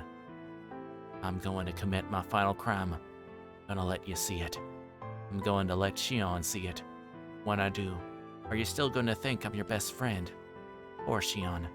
Kei-chan is going to die thinking it's you who's killing him. If you want to turn back now, turn back, now's your chance. I don't know what impression you have of me on Sonozaki, but it will surely change once you go inside. It'll never change. I'll say it as many times as I need to. Mion Sonozaki is the best friend I could ever have. Such a fool. You don't sound cool at all. I don't understand human feelings because I'm now a demon. I think I can understand why she loves you. I opened the iron door to the underground storehouse and beckoned Keiichi inside. Come on, Keiichi. This is obviously a trap, don't you see? This basement is transparently suspicious. Don't you think you should run to the police? But Keiichi was reckless. He swallowed, then he stepped inside. You really are a fool. We went down the stairs to the basement and I led him into the torture room. Everyone is shocked their first time visiting this room. I used to be that way. Of course, Keiichi looked surprised too. He was trying not to show it. Obviously, he wanted to express his shock at seeing this horrifying room. But he also knew that if he voiced that shock, that he would be rejecting his best friend who was trying to confess her sins to him. We did everything he could to stifle his surprise. According to something a family head from a long time ago wrote, blood splatter has impact despite the fact that it doesn't tax the sacrifice. Nagashi was meant as a deterrent after all. My ancestor thought all different kinds of showy torture. That's a space for the audience. Nagashi is a deterrent after all. It wouldn't make sense if there were no guests. Keiichi smiled quietly as he listened to me. No matter what cruelty came out of my mouth, it embraced me. This really the superficial Keiichi Maibara I knew. Right here, where I killed everyone. There were no spectators to watch me, but I held to watch Nagashi of my own. Well, perhaps there was one spectator. Huh? A spectator? Me. I, the demon, was watching the entire time Mion held the ceremony. Heard to laugh.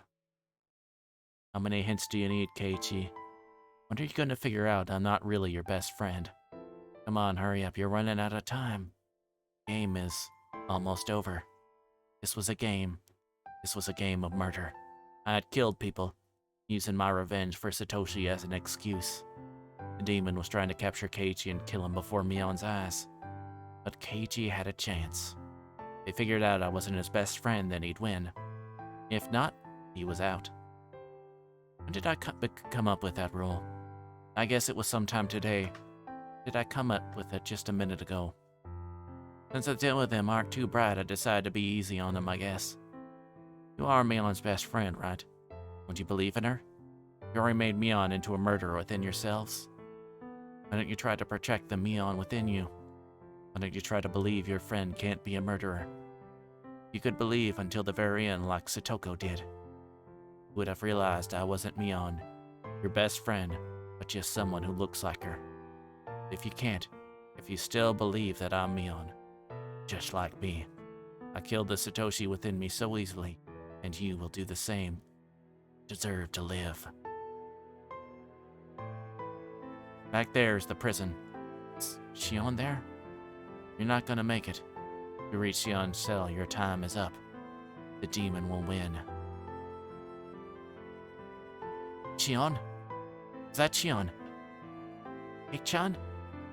That you, Kei-chan? Keiichi ran to the cell. You alright, Shion? Are you hurt? No. No! Shion screamed. I was standing right behind Keiichi. It's time. My preparations to kill the boy she loved were complete. For her, this was going to be the worst possible torture. Calm down, Shion. Everything is over now. Everything. Keiichi tried to quell Shion's distress by talking to her in a calm voice. Such a funny sight. Keiichi was the only one who had no idea what was going on. Shion, how have you been? No more, please. No more. I don't want to see anyone else die. If you hate me, then just kill me already. I'm the one you hate the most, right? Kill me right now. Sis. Calm down, Shion. It's all over now. It's going to be alright. Calm down. Relax. I won't kill you. No, I won't kill you just yet. It's game over. I gave you enough chances. Cornered me quite well once. That was it. You couldn't figure out that I'm not your best friend, Mion. Couldn't believe that Mion isn't a murderer. Please stop. Don't kill Kei-chan. Kei-chan has nothing to do with this, does he? If you're going to kill someone, then kill me right now. I don't want anyone else to die. Want to die that badly, then after I've killed this man, I'll take my time making mincemeat out of you. In accordance with the ancient rites, I'll do it slowly, starting with your extremities. I'll shave you down and mince you to bits. I had that mincing machine set up specifically for you, after all. Would it be funnier if I were to mince up Kei-chan in front of you? Hey, quit it already. You have to gain by scaring her at this point. No, Kei-chan, run away. Here you are, demon. Go ahead and take my soul. I've been living my life to avenge Satoshi, but that wasn't what he wanted from me. That was just for my own satisfaction. I couldn't even face Satoshi. So I'll bring this to an end in the way I want. The world became a total mess. Satoshi hates me and I hate myself too. Going to complete my revenge. I don't want anyone to sympathize with me. Thank you for the fluid check.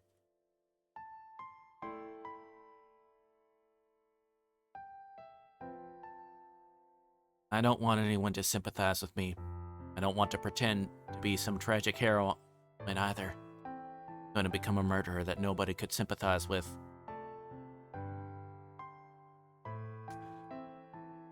Well, you've succeeded. Sorry. So please, grant me a suitable final moment to me. A bluish-white flash filled the huge cave.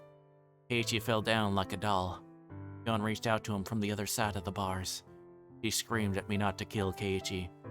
Go ahead. Try and blame me. Don't even think of offering your forgiveness. Most rotten existence in this world. But please, grant me the worst possible ending. Leon begged me desperately to let Keiichi go. Simply abused her, slandered her, and disgraced her. The more Shion suffered, the deeper I'd fall into hell. Wasn't enough. Wasn't even close to deep enough. Wasn't deep enough to compensate for my sins. I dragged Keiichi to the table that I tried to put Satoko on and restrained him there. Keiichi began to move sluggishly. The stun gun must not have worked too well on him. Can you hear it, Shion? I'm gonna get started now. Savor Kei-chan's fresh screams to your heart's content. Get a rest. Keiichi squeezed out those words. It sounded good. He was about to bite me. Awake at last, are we? I lied before, you know. About having wanted to give Shion the most miserable death of all. Locking her up because I hadn't thought of a good way. A lie. Smiled as I laid out the huge nails and hammer specifically made for the nail table. I'll let her hear the screams of all those people that died because of her, after they soaked into her very soul. Killer. I've got pretty good taste, huh? Who are you? Huh? I'm Mion. Mion Sonozaki. You lost your mind with fear? No, you're not. No way you can be Mion Sonozaki. I stopped moving. Hey, John. Shit. Thought the naming game would be over once we reached Shion's cell. Therefore, and if he guessed this time, it would be too late. Oh well, sure. I'll listen to you. This is your last chance. I see. Then if I'm not Mion, who am I? Come on, Kei-chan. Guess who I am. Why don't you try and save Mion, the girl who fell in love with you? Demon. Huh? You're not Mion. Mion was just here. Give her back. Kei-chan, is your brain really doing okay? Not going crazy with fear? Touch me. Damn demon. Give her back. Give Mion back. My best friend, give Mion back. I listened to him with a blank expression. No, it's nonsense to demand Mion's return when she's right in front of me. But the person in front of me can't possibly be Mion. Can't accept that. That's great. I'm not Mion or Shion. Doesn't even see me as my sister. Oh wait, that's not it. Keiichi protected the Mion in his heart until the end. He didn't accept the fact that Mion was a murderer. Not just that either. Protected the Shion in his heart as well. He didn't conclude that if Mion wasn't a murderer, then it must have been Shion. To Keiichi, Shion was someone who always made fun of Mion. That was it. It wasn't like they'd known each other for a long time. But Keiichi protected her. Protected Shion from being a murderer. That's why I'm a demon and not Mion or Shion, huh? Demon, huh? Demon. That's stupid. Isn't that just right on the money?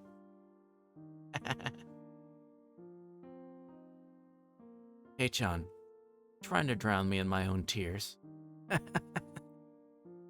However, Keiichi didn't back off. He kept screaming.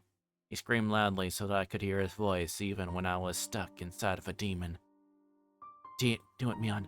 Don't lose to this piece of shit demon. You're strong. Tell me how strong you are. Surely he isn't talking to me knowing I'm the real Mion, right? Just confusing us again. There's no reason to let my heart be disturbed by Keiichi's screams towards Mion. Come on, Mion. Mion! Why did you lose to a demon like this? You're not that weak, are you? Don't give up. Fight. Fight. He's right. I didn't fight back. How did he know? How did he know I didn't fight back? I lost to the demon. After all, I'm weak. Not strong enough to defeat the demon. So, Keiichi continued to talk to Mion. His voice had become hoarse, and he had begun sobbing. He kept mumbling, Mion. Mion. Kei-chan, may not be something pleasant to take to the grave with you. But you really seem to want to know. I'll tell you just one thing. A long time ago, the demon came to live inside me. Was gnawing at my heart, trying to spur me to violence, but I suppressed it with my reason. The demon had become quiet. I got to thinking it had gone away somewhere. It turned out I was wrong. It hadn't left, just sleeping inside me. The truth, when I learned about Satoshi's disappearance, my weak soul couldn't take the sadness and anger filled me to the brim. But the insanity had stopped there. Time had healed me and embraced me with memories of Satoshi. The demon woke up again due to a certain small opportunity. Do you think that opportunity was such a little thing? Might be strange for me, a demon, to say, but you're the reason that everything got so messed up. A tear rolled down my cheek. At the time, you had given me that doll you got. Without hesitation, everything wouldn't have gotten so twisted. Probably can't understand. Wouldn't expect you to, but you see, all sorts of things started falling over like dominoes after that, and soon it was too much for me to control. It only makes sense. Wouldn't beware of knocking over the first one. It was so small. The one who set him up. If Kei-chan hadn't done something so insensitive, Shion wouldn't have cried. Shion cried. and talked to me about it. That had reminded me of Satoshi. Became jealous of her for having someone she loved so close to her. Very small jealousy, but that little feeling woke up the demon who was sleeping deep inside of me. After that, just let the demon take over. Demon ate up all the sadness from my loss of Satoshi, filled my heart with the notion of revenge, even though I knew that wouldn't make Satoshi happy. And the scary incidents that followed dragged me to hell, whence there was no escape. That can't be, can it? It only makes sense that you wouldn't be aware of it. Even so, Kei-chan, you are without a doubt the cause. If you had nonchalantly given me the doll that day, I don't think this would have happened. Essentially transferring the blame to Keiichi? Yeah, you always do that. Such a tiny thing woke up the demon inside of me. The demon would have woken up eventually. I was at fault. I didn't fight back. Let the demon live in my soul. I'll let the demon possess me. Keiichi didn't hide his tears. They were pouring down his cheeks. He was crying in my place since I'd become a demon and couldn't cry of my own will. Start now then? Can I start now? This method of torture is very simple. I'll nail one of these into the first joint of your left pinky finger. And I'll nail each one in order until I get to your thumb. Then I'll go back to your pinky and nail one into the joint in the middle. So on and so on until I hammer 15 nails into your left hand. And that's over with. Do your right hand next. For that, you're still conscious, I'll tell you. There are a lot of nerves bundled in your fingers. Hurts far more than you could imagine. Some people apparently pass out before you finish hammering 30 nails in their hands, so... I put a nail to Keiichi's left pinky. Once I hit it with a huge hammer, it would start. It would be over. I didn't hesitate at all when I was torturing the others. Somehow I do when it's you. This will satisfy your demon, Mion. Save the demon, then do to me what you will. Didn't understand what you just said. Didn't understand what you just said, so I tried to repeat his words in my head. Serious. Heard how much I hurt Mion. Says nothing, right? As much as you want. In exchange, promise me 2 things. You're satisfied with for causing me pain. Give Shion. Been punished enough to make up for her crimes of sneaking into the storehouse, hasn't she? For all this, you'll care about Shion more than yourself. I am Mion Sonosaki. So why are my eyes growing so damp when hearing Keiichi show concern for Shion? The other thing, that when you've had your fill, you disappear. That body, to Mion. That's all. You know, are you not even considering possibly begging for your life or anything? Can I ask you to promise 3 things instead of 2? Or just to leave me alive? You said 2 in the beginning, didn't you? You can't have any more. A shame. And in this situation, Keiichi and I joked around and laughed. Then I knew. I knew why Shion fell in love with him. He's different from Satoshi, but he's a good guy. I probably won't keep these promises, understand? I'm a demon after all. There's nothing I can do then. Ichi smiled and then closed his eyes. Hey-chan, I'll agree to just the 3rd thing, okay? Huh? Your first wish, to save Shion. Not possible. The demon will kill her. It's already been decided, so I can't stop it. So please give up on that. I stroked Keiichi's chin.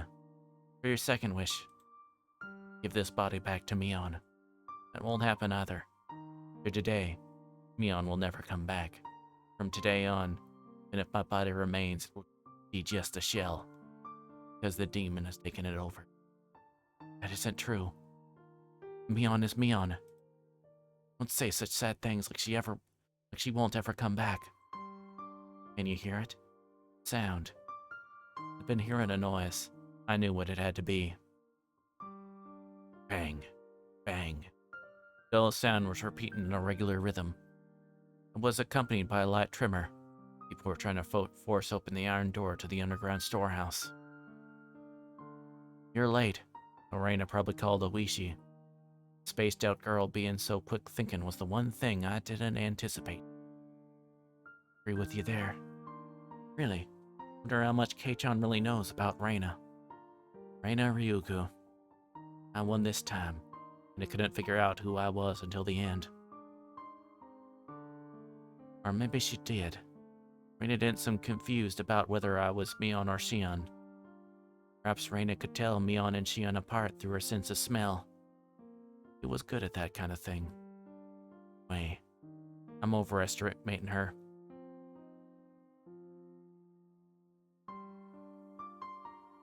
I feel like that may be a hint later on. Maybe for future volumes, maybe we need to remember that. I brought out my stun gun so Keiichi could see the sparks. You've probably never seen one before, right? The real stun gun. It's illegally modified and its power has been increased quite a bit. That what you hit me with before? A toy children should be playing with, you know? You're right. Must have broken the first door. The path was complicated, but there was no other door except for the one to this torture room. I won't kill you, but I will have you go to sleep for a bit, Kei-chan. Oishi will be here soon. This will only hurt a bit. Ichi bit down and smiled bitterly. I paused, hesitating a little. Kei-chan opened his eyes to see what was wrong. Sorry for disgracing Mion. Made a promise before coming in here. Whatever happens, the Mion inside my heart won't change. Forget about that. You ever see me after today, don't come near me. By then it will be the demon that inherited my corpse. Keiichi fell unconscious. I locked the door to the torture room. I locked the door to the huge cave, too. She give me some time. Shion, come on out. I opened the cell and told Shion to leave it. He was crying. He asked me to let Kei-chan go, so I did. He's out cold because of the stun gun. The police should be here soon, so they'll set him free. Thank you. Thank you. You'll have something more to do. Shion has to escape from here. I took Shion to the cell with the hidden passage. For that, I'll give Mion back to you. Eh? Take those clothes off. We're switching again. Here, a rubber band for your hair. Shion had no idea what was going on, but she changed her clothes as I ordered her to. I gave her the flashlight, and she hung it around her neck. You go first. Find the hidden escape route at the bottom of the well.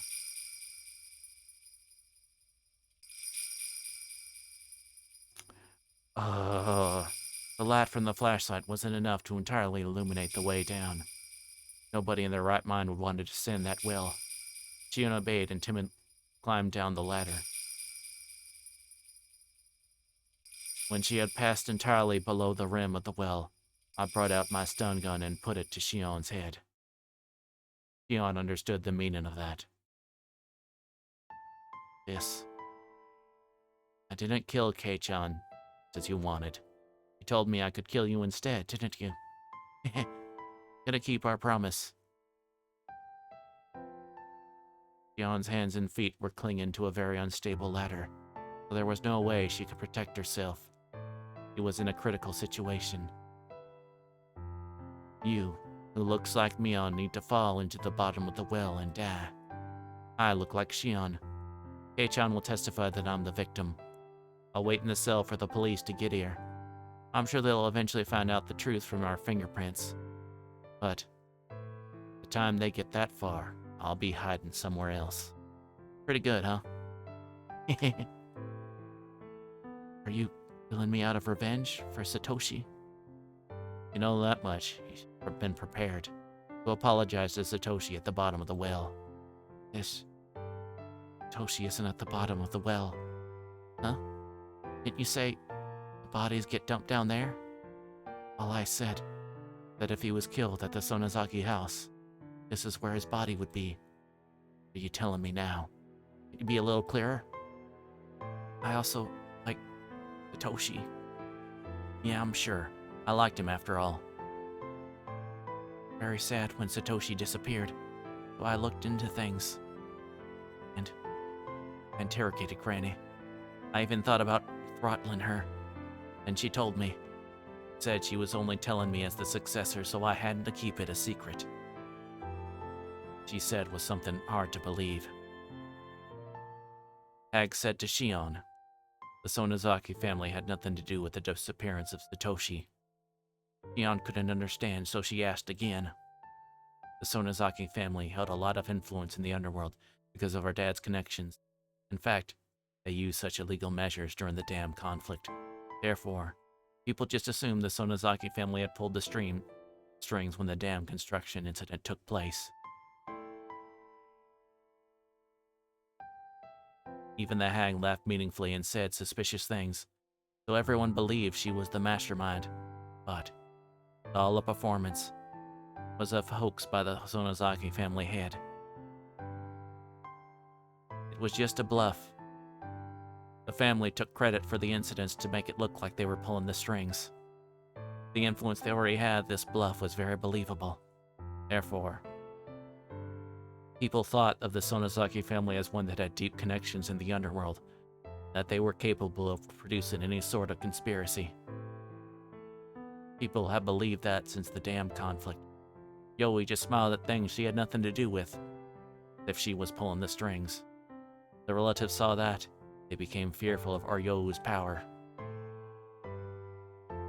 When the dam construction site manager was killed, Aryou smiled meaningfully. When the relatives saw that, they assumed Aryou was behind it. The Hajo couple fell off the cliff, and the Furuta couple died violently. When Satoshi's aunt died and Satoshi disappeared, the hag just smiled meaningfully. Everyone believed the Sonozaki family was behind all those incidents. It's a lie. Trying to tell me the Sonozaki family had nothing to do with any of it? And I believe that. I don't think Granny would lie, especially about Satoshi's disappearance. That she said she knew nothing about it, because Granny approved of the relationship between Satoshi and you, remember? You ripped your nails off, so she would forgive everything. That's a lie. Don't try to fool me. Then who made Satoshi disappear? Who? I don't know. But it wasn't the Sonozaki family. It wasn't Granny. You know the curse system, right? The hag didn't need to give the command for Satoshi to be attacked. All she had to do was look concerned, and then someone else would take care of it. That was the system. What if there's no system and it's something that you've just been crazy over?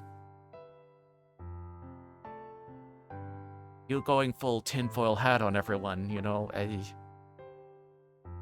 Leon couldn't say anything in response. Even if they had forgiven him personally, as long as he was the object of the curse, the executioner would follow him forever. Rain had told me that he had tried to find out who was actually behind this curse of Oyashiro-sama for a long time. She couldn't. Everyone believed it was someone in the village. She couldn't find out who it was. Couldn't find out. Why did the curse take place every year? Weird, but there wasn't anyone. There wasn't. I told you that Rika Furuta tried to attack me earlier with the syringe, didn't I? And to explain that, he wasn't just acting out of desperation like a cornered rat. He came over to my house and attacked me with a bottle of pepper spray and a syringe. I bet Tomitake was killed with that same stuff. That? Don't know. I can't believe Rika would do something like that. I'm the one who saw how she died, and I still can't believe it. But a completely abnormal way to go. I don't think Shion and the hag are lying. That would mean the hag wasn't in as much control as we thought she was, though. She didn't know anything about the scary drug, or if the Furuta family was the one executing the curse. The Sonozaki family had nothing to do with it, and who made this series of mysterious deaths possible. Just a coincidence that something happened 5 years in a row on the night of Watanagashi? Possible. Ewan must have made it happen. It was all decided somewhere the Saki family wasn't aware of. Kimiyoshi family didn't know anything. Yoshi believed the Sonozaki family was behind it. Is it the Furuta family? Rika's behavior and the elderly people who believed in her so blindly. Some kind of power exists around the Fruita family that created the curse. No way. Fruita couple themselves were victims of it. How could a little girl like Rika possess a power stronger than that of the Sonozaki family? No way, it's just impossible. In other words, I had killed the heads of all the 3 families and was trying to bring an end to the whole thing as a result of a misunderstanding about the dark secret of Hinamizawa. What about my revenge? Did I kill all the wrong people? People had nothing to do with Satoshi's disappearance at all? By George, I think she's got it! That's good, Shion. Still trying to turn the tables on me, huh? Sis, please believe me. I'm not your enemy. Really am not. Please believe me, sis. Shion begged with tears in her eyes. That would have affected me if I was still Shion's sister. But I don't feel anything anymore, because I'm a demon. I'll be done once I kill Shion.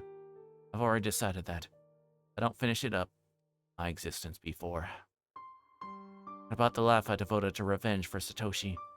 Dare she tell me all this nonsense to confuse me at the very end? What she said was the truth, and what I'd done wasn't revenge. Just the curse of the 5th year.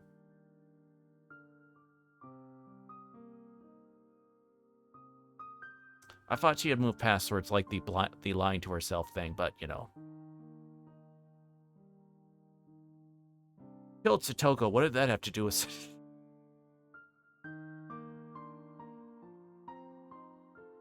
Doing it because you're wanting to go all Patrick Bateman on people.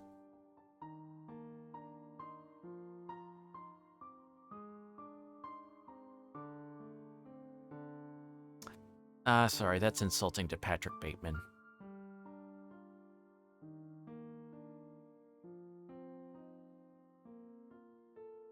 It was just the curse of the 5th year. You're truly innocent. You can go to heaven.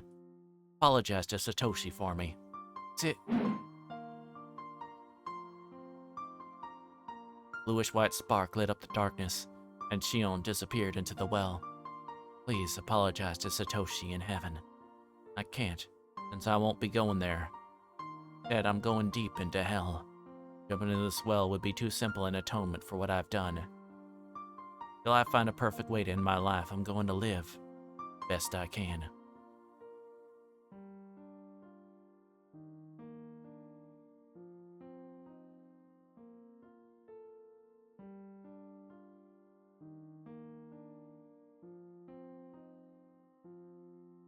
Receive new tip, notebook page 199.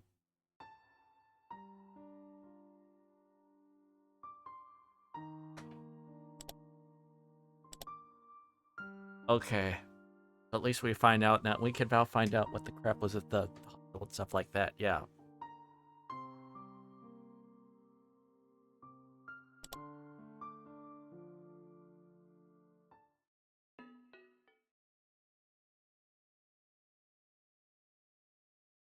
Shion Sonozaki's last confession is dubious. The hag convinced her that the Sonozaki family had nothing to do with it. Or is that the truth? My own investigations so far, I've proven there are aspects of the curse, which can't explain by the Sonozaki family alone. So my notes were all bogus from the beginning. Those 200 pages are full of bullshit. I thought of burning this notebook, but I won't do it. This notebook proves my guilt. I won't distort the facts. I won't burn it. After all, my life was only a notebook long. I wonder if anybody will read this. If somebody does, please let them learn something from my own stupidity. A series of mysterious deaths in Hinamizawa, dubbed Oyashiro-sama's curse. If you're reading this, please find the truth. That's my only wish.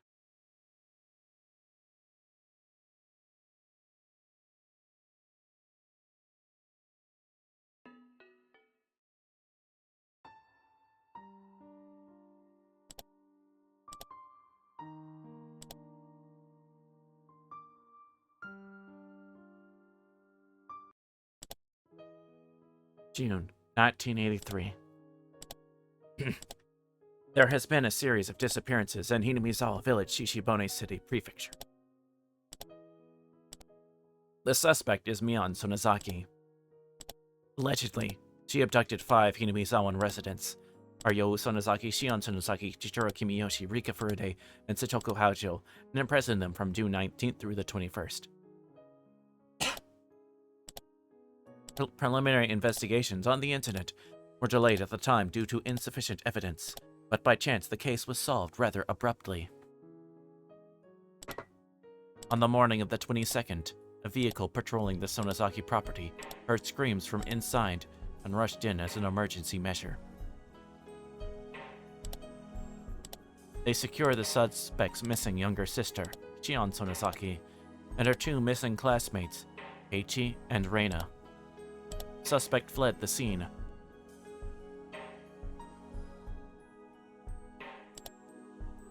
We found hair, pieces of skin, and blood of the 4 missing people, Ryo, Keiichi, Kimiyoshi, Rika, and Satoko in the torture room that was discovered in the basement of the outbuilding on the Sonozaki family property. Supposedly, that's where they were killed. We concluded that the victims were tortured in that torture room. However, the remains have still not been found.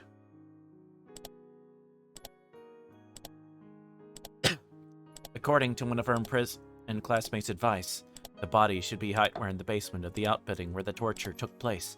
However, nothing has been uncovered as of yet, including the escape route the suspect took.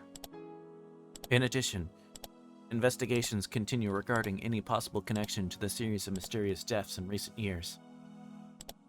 But no evidence that Mion Sonozaki was involved either directly or indirectly has been found. There are still many unclear points as to the motive behind the incident, and as those of the Sonozaki family and the residents of Hinamizawa have been extremely uncooperative in assisting us, we expect to require a long time to clarify them. The opinion of a local officer knowledgeable about the region is that this may have been a lynching, an internal form of punishing sacrilegious acts carrying out against the beliefs of Hinamizawa Village. It is clear that these incidents are particularly routed in this region, and the prefectural police department has ordered a cautious investigation.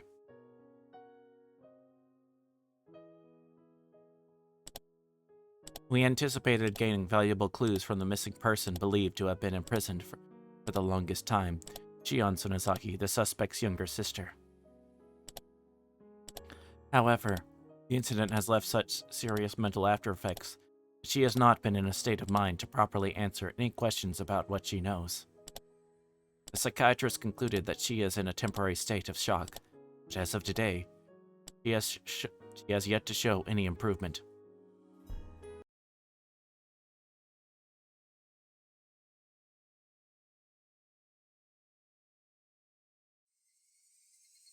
I was acting at first.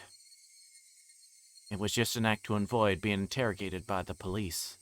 As it turns out though, fake insanity can become real. See, I couldn't bear it any longer. I continued to be haunted by the presence Reina Ryugu had talked about. It was so close that it could almost touch my back. It wasn't Satoshi and it wasn't a hallucination. It had become Shion's ghost. Shion didn't go to heaven after all. He was always by my side instead. Shion didn't like the fact that I was still alive when she wasn't, so she decided to haunt me until she witnessed my death. Every night she whispered me, telling me to die. I get it. Get it. I shouted at the Shion at my back. Through my mouth she shouted back at me. Must look odd to other people. They think I was arguing with myself. Not fair. Or are you still living, sis? Die already. Said you die right after you killed me. I'm waiting. So dark and cold in this well. It's cold, it hurts. It hurts. I get it. Shut up. What exactly do you get, sis? You won't die in the way you want to. You're just running away. You're trying to survive even after you did all those horrible things. You'll never be forgiven. You're cursed. You're destined to die. Shut up, Shion. Just a ghost, so shut up. Sis. Lousy shit. Not fair, it's not fair. You and I should always be together, even after death. So, Mion, I've come to take you with me. Mion.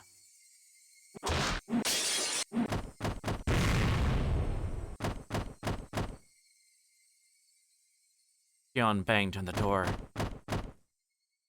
Damn, that noise is too loud. Cracking my ears and my head open. Shion's trying to break in. All right, Shion, I get it. Perfect way for me to die is to be cursed to death by you, isn't it? But I won't be going so easily. Won't simply dear. Wouldn't be fair if your beloved was left alive after all. I went out onto the balcony to avoid Shion, who was on the other side of the door. I jumped over the rail into the neighboring apartment. I could reach the fire escape. Shit, Shion. I leaned over the railing and jumped to the balcony next door. Then I rushed down the stairs, noiseless as a cat. Shion was too stupid to realize that I escaped. It'd be too long to get to Keiichi's house on a motorcycle. Shion must believe I'm still in that room. She's so stupid. Soon enough, I could see the Maibara mansion. Never seen it before, but I heard a great deal about it from Shion. She told me that Keiichi's room is on the 2nd floor. I should wake him up through a stone. Threw a couple of stones at the window, and shortly after, the light turned on and the window opened. Saw Keiichi there. The moment I saw him, my madness cooled off for a while. From here, I could tell that Keiichi was running down the stairs. He showed up quickly, a doll in his hand. I felt depressed to see it. The doll he failed to give to Shion. Isn't fair after all, Shion. I'm so jealous, Kei-chan. I want to receive a doll from Satoshi too. Mion. It's been a while. How are you?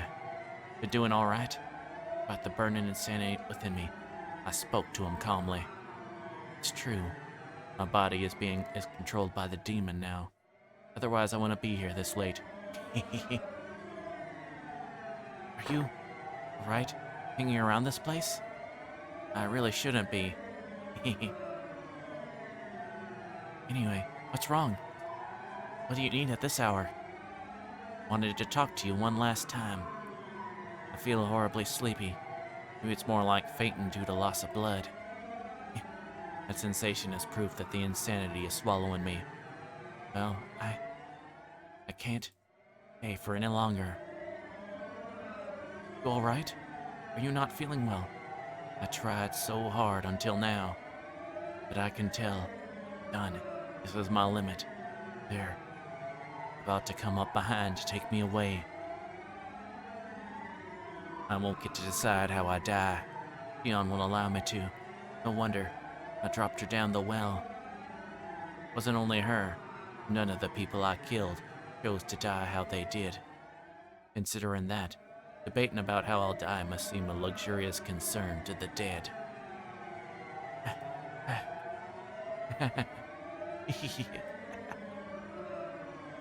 You okay? Don't force yourself. That's right. I had something. I'll kill him. Kill him. I'll avenge Satoshi's death. I'll avenge his death. This guy, Shion's beloved. I hate her. I'll kill him and teach her a lesson. This.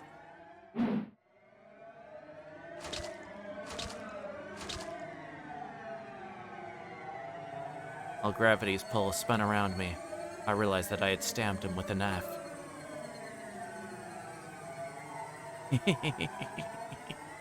I made it. I made it in time. I made it. I made it before Shion killed me. I got back at her. At Shion. Keiichi rolled on the ground, clutching his stomach. I've done it. I've done it all. That's everyone I wanted to kill. I did it. I did it.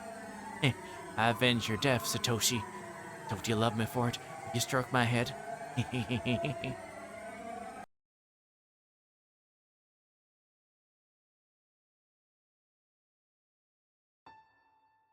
Yes. It's all a bad dream. After all, I was just in my room, like always, suffering from nightmares of Shion. was I now? I'd been standing on my apartment's fire escape alone. I could still recall that dream. I had stepped out onto the veranda. Front door was still locked, so I had to climb through the veranda again. Oh. My foot had slipped, and then I felt a floating sensation. After that, a sharp, indescribable pain ran through my head. That incredible pain finally cleared the fog away from my nightmare.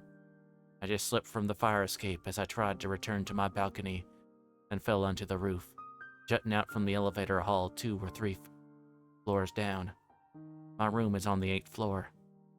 Wasn't expecting to be caught up here. When I fell, my head landed right on the concrete corner, and I could feel both enormous pain and the warm blood dripping out. I felt strangely calm. Couldn't sense the demon, Dion's ghost, or my grudge. I felt just like a baby. The nothingness brought me peace. All my memories from when I was born and named Mion, until today, came to my mind. Recalled memories of the time I'd spent with Satoshi. Tears rolled down my cheeks. Where did I go wrong? When in my life did I make the wrong choice? I do know just where and when that was, as Satoshi reminded me. I'll leave Satoko to you. I believe you'll return. I'll be waiting for you. Take care, Satoko. I'll wait for you with her. Be good girls. Left your precious sister to me and nobody else. I guess didn't get the significance of what you said, but I'll be fine this time. Love you, Satoshi. Go. Sorry. Sorry, everybody. Yon, I'm really sorry. Did I repay everything with my death? No way, right? Not how it should be done. Wanted Satoshi to stroke my head one more time. Wanted to hear him mumble one more time. I knew it was too much to ask. Though I had no other regrets, I brought an end to my apologies. I rolled over, sending myself falling to the ground. Head first. I hoped my head would crack open, take me to the hell I deserved. I was just a demon, belonged in hell. Was I born? This world gave birth to me. Shouldn't have been born.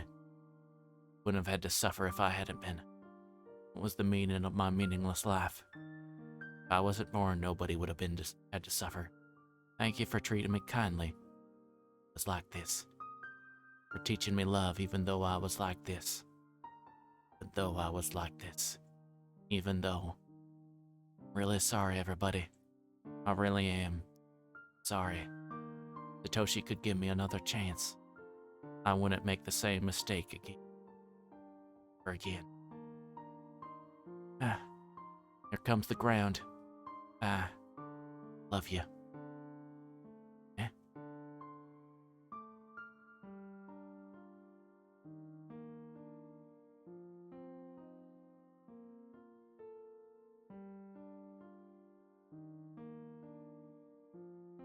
I wish so many times that everything was a dream. I wrote it down, hoping for it to become true. Dreams and cartoons are often like this. There's a huge stack of sweets, I can possibly eat them all. I try to reach for them, then somebody wakes me up. Dream has been a tremendously long one. Must have been sleeping for more than a year. That's right. I ran away from baseball practice. Stepped onto the street. The light was red.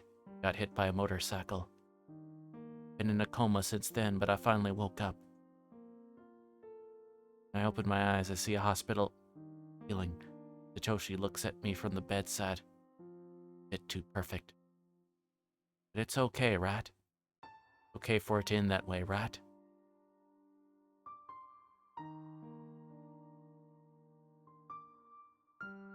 What? Eh?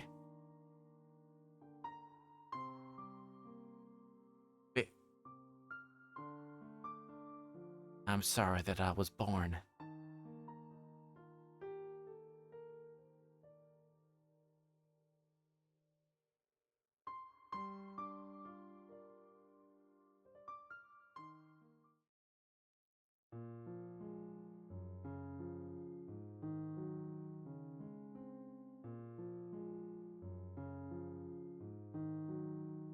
breakdown of all persons involved with or linked to the series of deaths in Misawa. Kame Haojo died via homicide by blunt force trauma within the village on June 20th, 1982. Case closed. Satoshi Haojo believed disappeared from the village on June 24th, whereabouts unknown. Jiro Tomotaki believed to have committed suicide on June 19th, 1983. Death result of Rika Furude on June 22nd. Mio Takato strangled by strangulation. Died by strangulation. Mounts of Kifu for corpse was found incinerated. Investigation ongoing. Ryo Sonozaki murdered by Shion Sonozaki. Rika Furude believed to have been murdered by Shion Sonozaki. Caused by death was life treated for heart. Pichiro Kimiyoshi murdered by Shion Sonozaki 22nd. Satoko murdered by Shion 22nd. Mion Sonozaki murdered by Shion Sonozaki on June 22nd, 1983. Keiichi Maibara stabbed by Shion Sonozaki. The victim was severely injured but is recuperating in a hospital. Reina, last accounted for in 2004. Rushi, last 25 Tetsui. To 2004. Early was. Keiichi Maibara died in a Tokyo hospital on July 3rd, 1983. Cause of death is acute heart failure. What? Shion Sonozaki died in 1983. Cause of death is a trauma due to an apartment after falling balcony of apartment. Suspect procedure matters which began due to death. For the balcony of her apartment, which she used to conceal her identity. While her death, people followed what against her for the firebirds, which began with Oriol Sonozaki.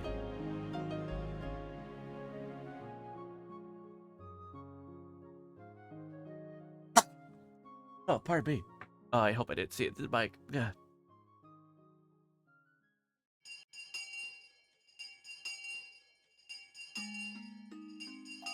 All right, it's lunchtime. Hey, Reina, put our desks together. My lunch has meatballs today. Sounds good.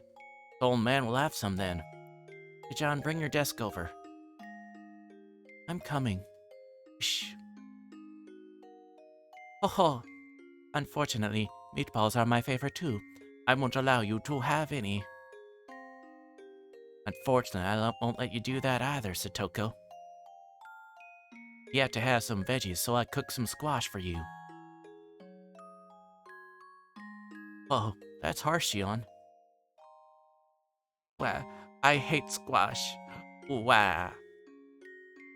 Don't be so picky about your food. Squash is very nutritious. You're still growing, so you need to think about things like that. As long as I live, I won't let you have an unbalanced diet. Here, guys, have some. Steamed squash is delicious. Munch, munch.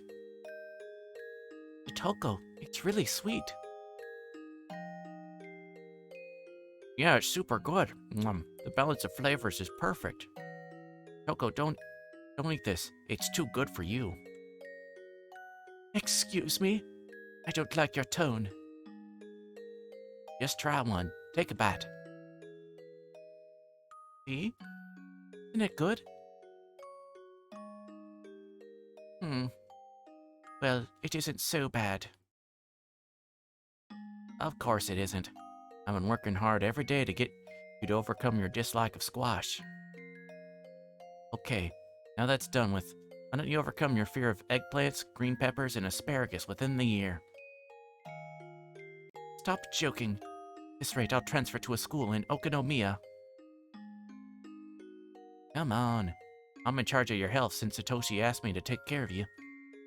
Won't let you eat junk food either. Wow, I hate you, Shion-san. I hate squash.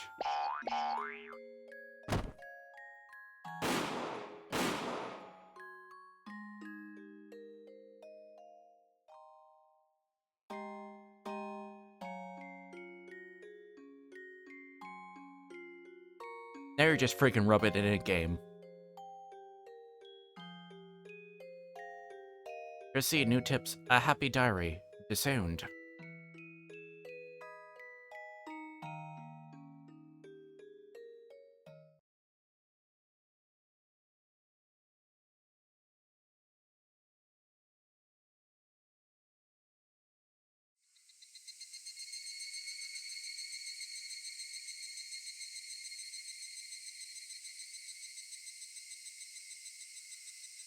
Okay, let's see.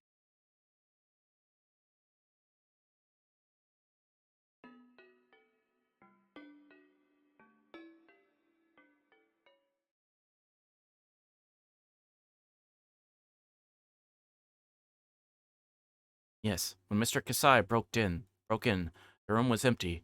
The window leading to the balcony was open. That was when she fell. He hit the elevator housing right beneath her, which gave her a concussion. Then she rolled off the ground and hit the ground, killing her. Off the roof, killing her. Reason Mr. Kasai didn't find her, even though he suspected her suicide, that she was on the elevator housing at that time, unconscious. Ichi Maibara was stabbed at about the same time. Was Shion Sonozaki unconscious on the roof then? I doubt it. He must have snuck out of the building, stabbed Keiichi, then accidentally fell when she tried to come back. That sound right? Did you look at the neighboring balcony again? Oishi, you've got a call on line 3. Huh? Who's it from? Sato, apparently. Says the password is Roan. Hello? Ah, Saito-san. Or Sato-san. You must have some good news. Oh, you were right after all. Thank you. Buy you a drink on Flower Road. What was that call about? A mahjong invitation? Bingo. Sonozaki's sisters switched place. Mion is Shion and Shion is Mion. They made a mistake when they were supposed to tattoo the successor. So Mion and Shion are swapped around in this notebook. So then, Satoshi-kun and Shion-san? No, Mion-san. This is confusing. Anyway, with that, you gain a clear understanding of their relationship. Talking about the mysterious notebook you received the other day? Didn't you say it was all mumbo-jumbo that could possibly confuse the case? Even after switching the names, it's still confusing. Don't know how much of the content I can trust. And if this is true, Rika Furude's death seems very suspicious. The Diary of a Lunatic drove me nuts when I read it. You know this line on the last page about how she's sorry for being born? That makes me want to jump out the window. Even so, this is a happy diary. Happy diary? You know how many times Satoshi's name appears in this notebook? Shion-san really loved him. Because she was so young, a few mistakes that caused that love to be misdirected.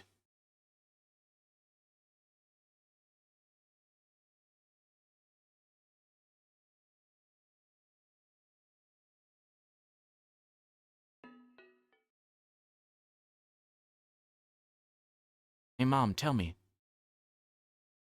Mom, tell me, why did you have a fight with the hag? Bad enough that she disowned you, right? You're so nosy about everything. I guess you're old enough to know. She objected when I told her I wanted to marry your father. What? I was living a very unseemly life back then. The man I brought home was a Yakuza. Of course, she got terribly upset. Said, the head of the family will choose your fiancé. And I said, screw your decisions, you fucking virago. But then we both tried to cut each other down on the spot. We unsheathed our katanas in the living room, and clashed and slashed and sliced. Hey, fought that hag with the sword? Way to go, Mom. Well, I was into martial arts when I was young. Both she and I held ranks in kendo, so yes, it was quite the show. Everyone nearby was terrified. That was fun. See, that why you were disowned? That's right. I was happy for it. I married your father right away. I was forced to remove my fingernails in atonement, though. See how the fingernails of my left hand look ugly? Wow. That's why you and the hag have a bad relationship, huh? You know what, Shion? That's not actually true. Our relationship is actually pretty good. What? Can't be right. She has to maintain the family's reputation, so she can't treat me normally. Accordingly, I lay low at the family councils. I visit her every now and then. We have tea together. Can't believe it. It's just between you and me, okay? She removed her fingernails in atonement a long time ago herself. Carefully at her hand the next time you see her. What? What did you do? It's me. I don't have a clue. Hey, you do so have one. It's all over your face. Tell me.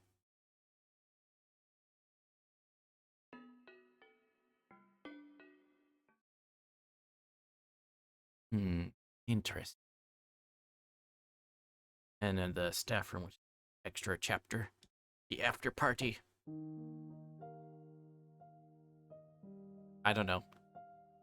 Do you think that murder can be justified depending on the motive? Hi, this is Ryukishi07. Thank you for playing Higurashi When They Cry Kai, Chapter 5, Meakashi. Though I depict many deaths in my work, I often ask myself a question. That question is there such a thing as justifiable murder? In our world, murder is prosecuted and the degree of punishment varies depending on the motive and circumstances. Having different degrees of punishment means that we are putting a value on the dead person's life. Some scenes justify murder in Higurashi. By degrading the life of the victim in those scenes, the players can sympathize with the character more easily. The degree of sympathy would be different from person to person. The people who could sympathize probably felt catharsis, and people who disagreed with the character might have felt uncomfortable. That's indicated by how opinions were polarized regarding Keiichi's actions in Kataragoroshi.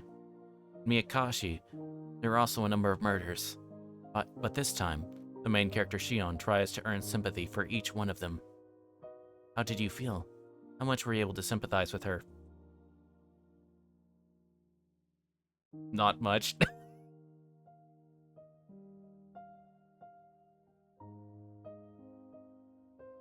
You couldn't sympathize with her at all, then please berate her as a crazy murderer. Okay.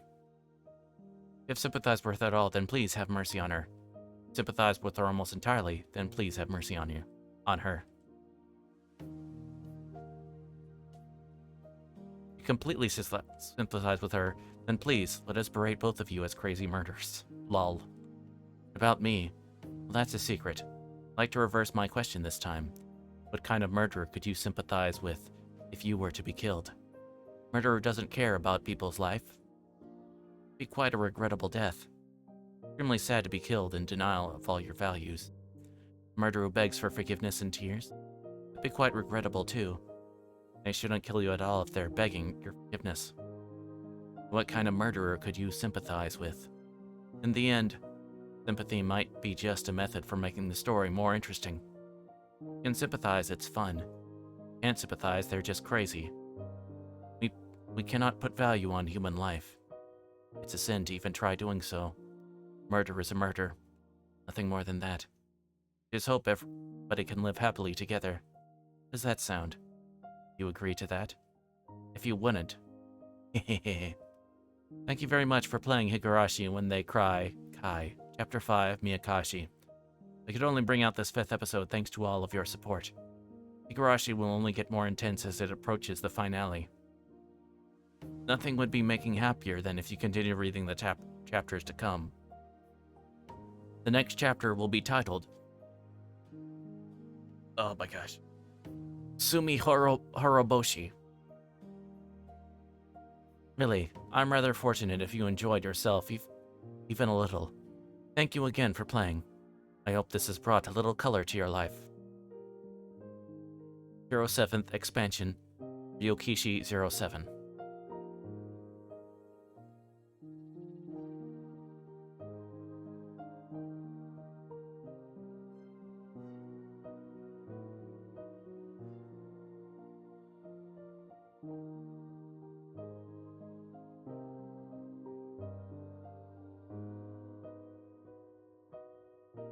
Okay, I think that's... Yes.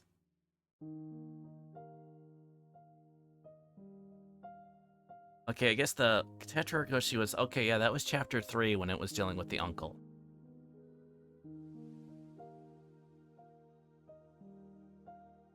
I'm gonna be honest with you. I like I can't that in comparing Satoshi that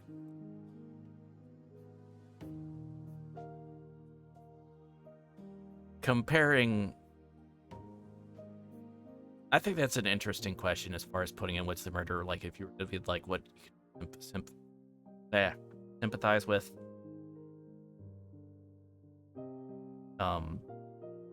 That's an interesting question. What I differ agree is like is the comparing as far as like Satoshi to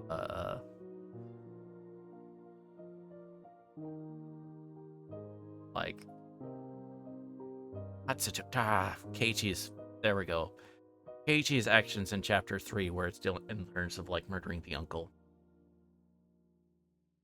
That's kind of a more of like, I don't exactly condone it, but I can't exactly blame him.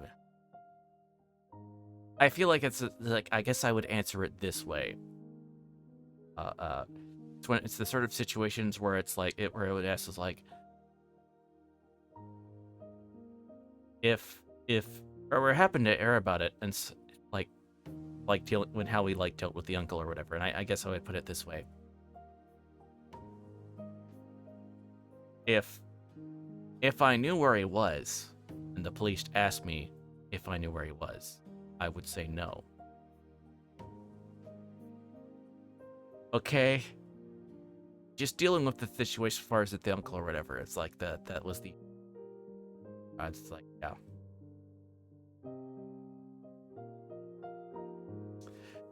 Yeah, I'll take that one as well. I don't blame. That's what. And there's some of you who would be like, what? You wouldn't mislead them in an opposing direction? And some of you are like, and then some of you are by hearing that maybe go like might go the other opposite way of like, my gosh, how dare you? How dare you not tell the police whatever?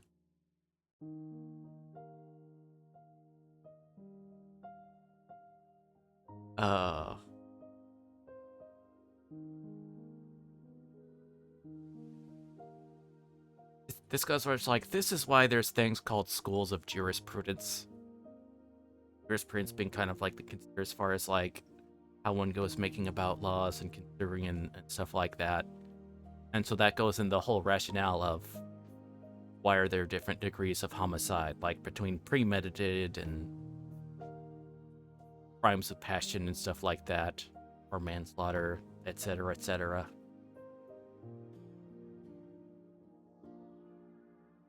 So, thing is, it's tough and difficult because humans are messy, so of course, laws dealing with them are messy.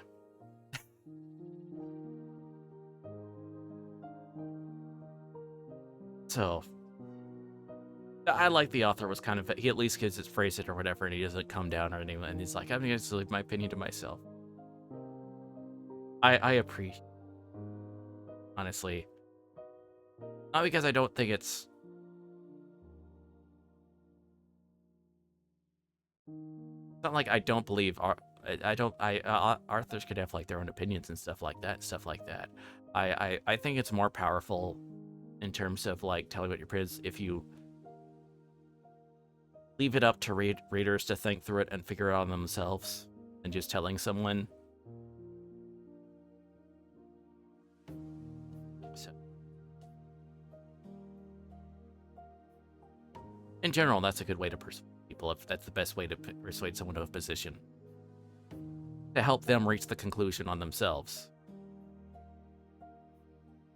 Anyway. Which is difficult and take times, I know. Can't exactly do it on social media. Okay, I'm gonna stop now. And thanks to those on YouTube, so we'll be picking chapters.